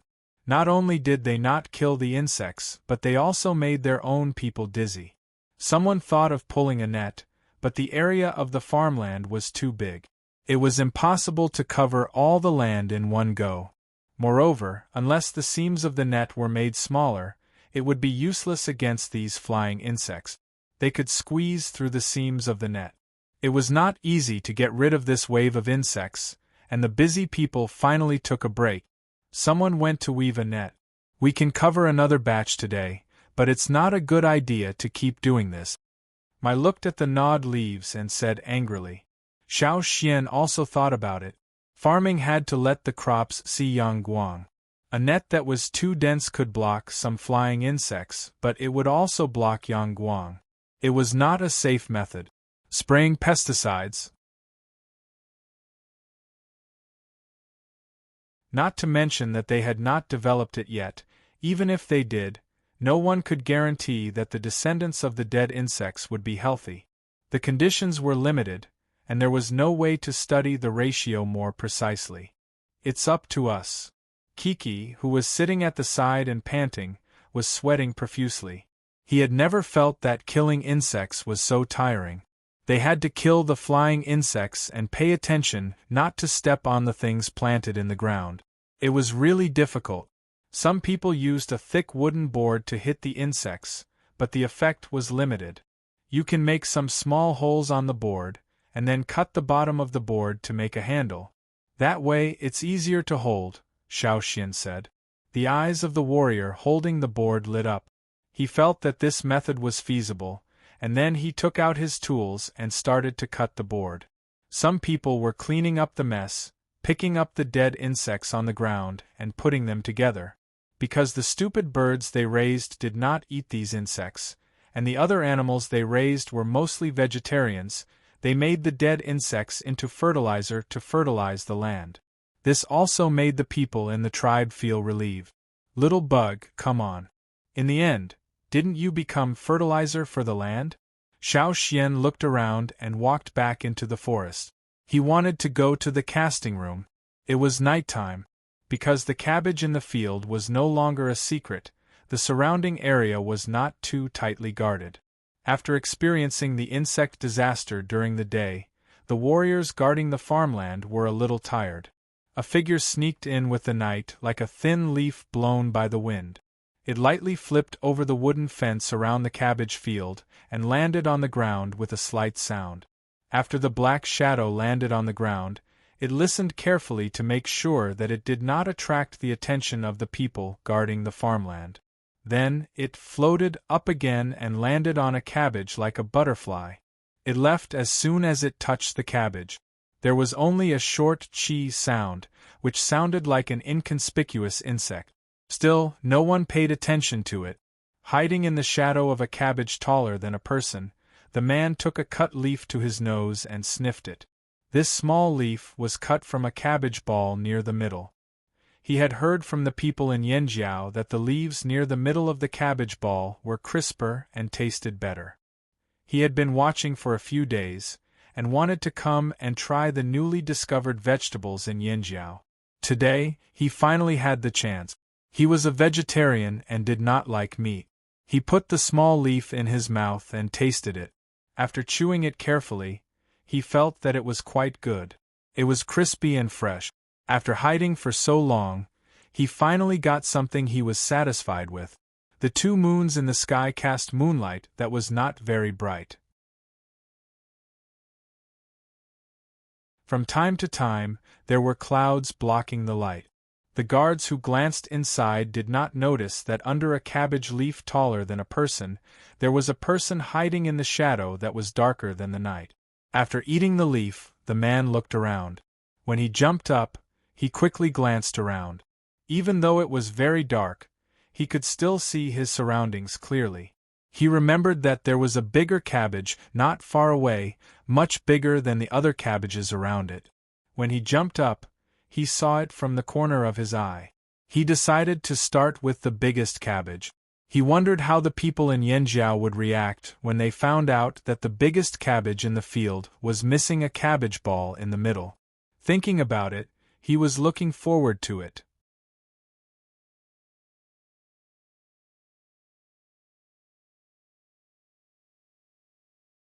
Chapter 531. His original goal wasn't Yanjiao. He only knew that there was a tribe in this remote forest. But after he came here, he heard that Yanjiao destroyed the Wancher tribe and forced the slave masters who escaped from the desert to leave. His interest was piqued. He didn't have to worry about the final goal for now. He wouldn't be able to find it in a short period of time anyway. He would let the others explore the path while he stayed in Yanjiao for a few days. What he didn't expect was that the Flaming Horn tribe was even more difficult to deal with than the legends said. He was discovered several times, but he was fast and had sharp instincts. Every time, he could escape before the other party caught up with him. This was the main reason why he dared to continue staying in the Flaming Horn tribe. As long as he could escape, it didn't matter if he was discovered or not. Yanjiao couldn't catch him anyway. However, the Flaming Horn tribe's territory in the forest was too heavily guarded. He had been guarding it for so long, but he still couldn't sneak in. Especially the last time. He wandered around the Wanderers area for so long. He almost took a step forward but was discovered by someone. Thinking about Robber 11 and Robber 12 who were caught once, he sneered. They weren't even in the top 10, how could they compare to him? Did Yanjiao really think that just because they caught 1 or 2 robbers, they could catch all the robbers? How naive. He planned to cut down the biggest cabbage in Yanjiao's territory to teach Yanjiao a lesson. The more he thought about it, the more satisfied he was. Yanjiao must have placed a lot of importance on this piece of land. If the cabbage was stolen, they would definitely send more people over. Then, when Yanjiao had their eyes on the cabbage field, he would find a chance to sneak into the forest. I'm so smart. At night, a black shadow moved silently under the tall cabbage. It was more agile than a snake in the dark. Still, no guards discovered this place. Looking at the biggest cabbage that was getting closer and closer, he raised his eyebrows slightly, bent his knees, and flew up like a piece of grass blown up by the breeze. The thin black knife in his hand was like a beast that had found its prey. It finally flicked its sharp claws and pointed directly at the vegetable ball in the middle of the cabbage. But just as he was about to attack Cabbage Ball, his scalp went numb, and he felt an intense sense of danger. It was as if a pair of eyes had appeared in the darkness of the night. No, not just one pair, but 2. 2 people had discovered him. A spear suddenly attacked, forcefully breaking through the air with a sizzling sound, as if a poisonous snake that had been waiting in the dark had finally bared its fangs. The spear came very quickly and suddenly, giving no time for people to prepare. Moreover, the black shadow just happened to jump into the air. Logically speaking, people who jumped into the air would have their movements severely restricted. However, before the spear could reach it, the black shadow that leaped up was like a thin leaf that was suddenly pushed by another air current. It suddenly flipped over, almost sticking close to the spear, and then retreated safely without any injuries. Ao did not expect this person to be able to strangely change direction and turn in the air without any external help. The sudden attack just now was dodged by the opponent. Ever since he knew that the thief was difficult to deal with, Ao had thought of many ways. In the end, he decided to stay in one place and hide all his breath. Before discovering the target, he would not use any of his totemic power. Even his breathing and heartbeat were as weak as possible, making him appear no different from the others. He also did not put all his attention on the person who had sneaked into the cabbage field. Xiao Xian had told him that the opponent had extremely sharp observation skills. Unless he deliberately did not pay attention to the opponent, he would be able to escape as soon as he saw him. So, Ao only took action when Xiao Xian gave the signal. Before that, Ao would pretend that he did not see the thief. Still want to run? The corners of Ao's eyes were raised high. He flipped into the cabbage field, took a big step, and leaped out, waving the stone axe in his hand. In an instant, a majestic aura rose up like an angry wave, pressing forward, as if to drown the person in front. The domineering aura spread out, enveloping the entire cabbage field. As the head of a division, Ao's strength was unquestionable. If it were other warriors under the pressure of Ao's surging aura, even if they did not make a mistake, their movements would be slowed down. But the black shadow that retreated was not the same. Strangely, the aura of the fire seed that was completely different from Yanjiao's suddenly soared, like a strong wind that suddenly blew in a moonless night, as if everything around was blocked, making people feel hazy and confused. That black shadow was like a sharp cold air that rose from the darkness, stirring in the dark night, dispersing the pressure that Ao brought. All of this happened in an instant. In just one exchange, the opponent not only dodged the attack, but also turned the tables on him in terms of aura. In order to hide better and hide from the vigilant thief, Ao did not discuss with the guards around the cabbage field. But, after hearing the commotion, the guards around the cabbage field were alarmed, and wanted to stop the figure that was about to escape. Warriors with all kinds of weapons jumped up and stood on the surrounding wooden fences, like building a long human wall, blocking the escape route of the thief. There were still people coming from outside. Ao was very confident. There was no escape. That thief would not be able to escape. The clouds in the sky drifted, and one of the two moons that were hidden was revealed. In the face of Yanjiao's tight defense and the pursuit of the people led by Ao, the thief did not panic. He still had a piece of cabbage leaf in his mouth, and there was no trace of nervousness in his eyes. His pupils were like a stubborn stone lying in the dark night, and a cunning light flashed in his eyes. Whoosh! It was like the whistling of an arrow that was shot into the air. Whoosh! Whoosh! Whoosh! A series of sounds rang out, as if someone had suddenly shot out millions of arrows. However, this was only the sound emitted from that person's body.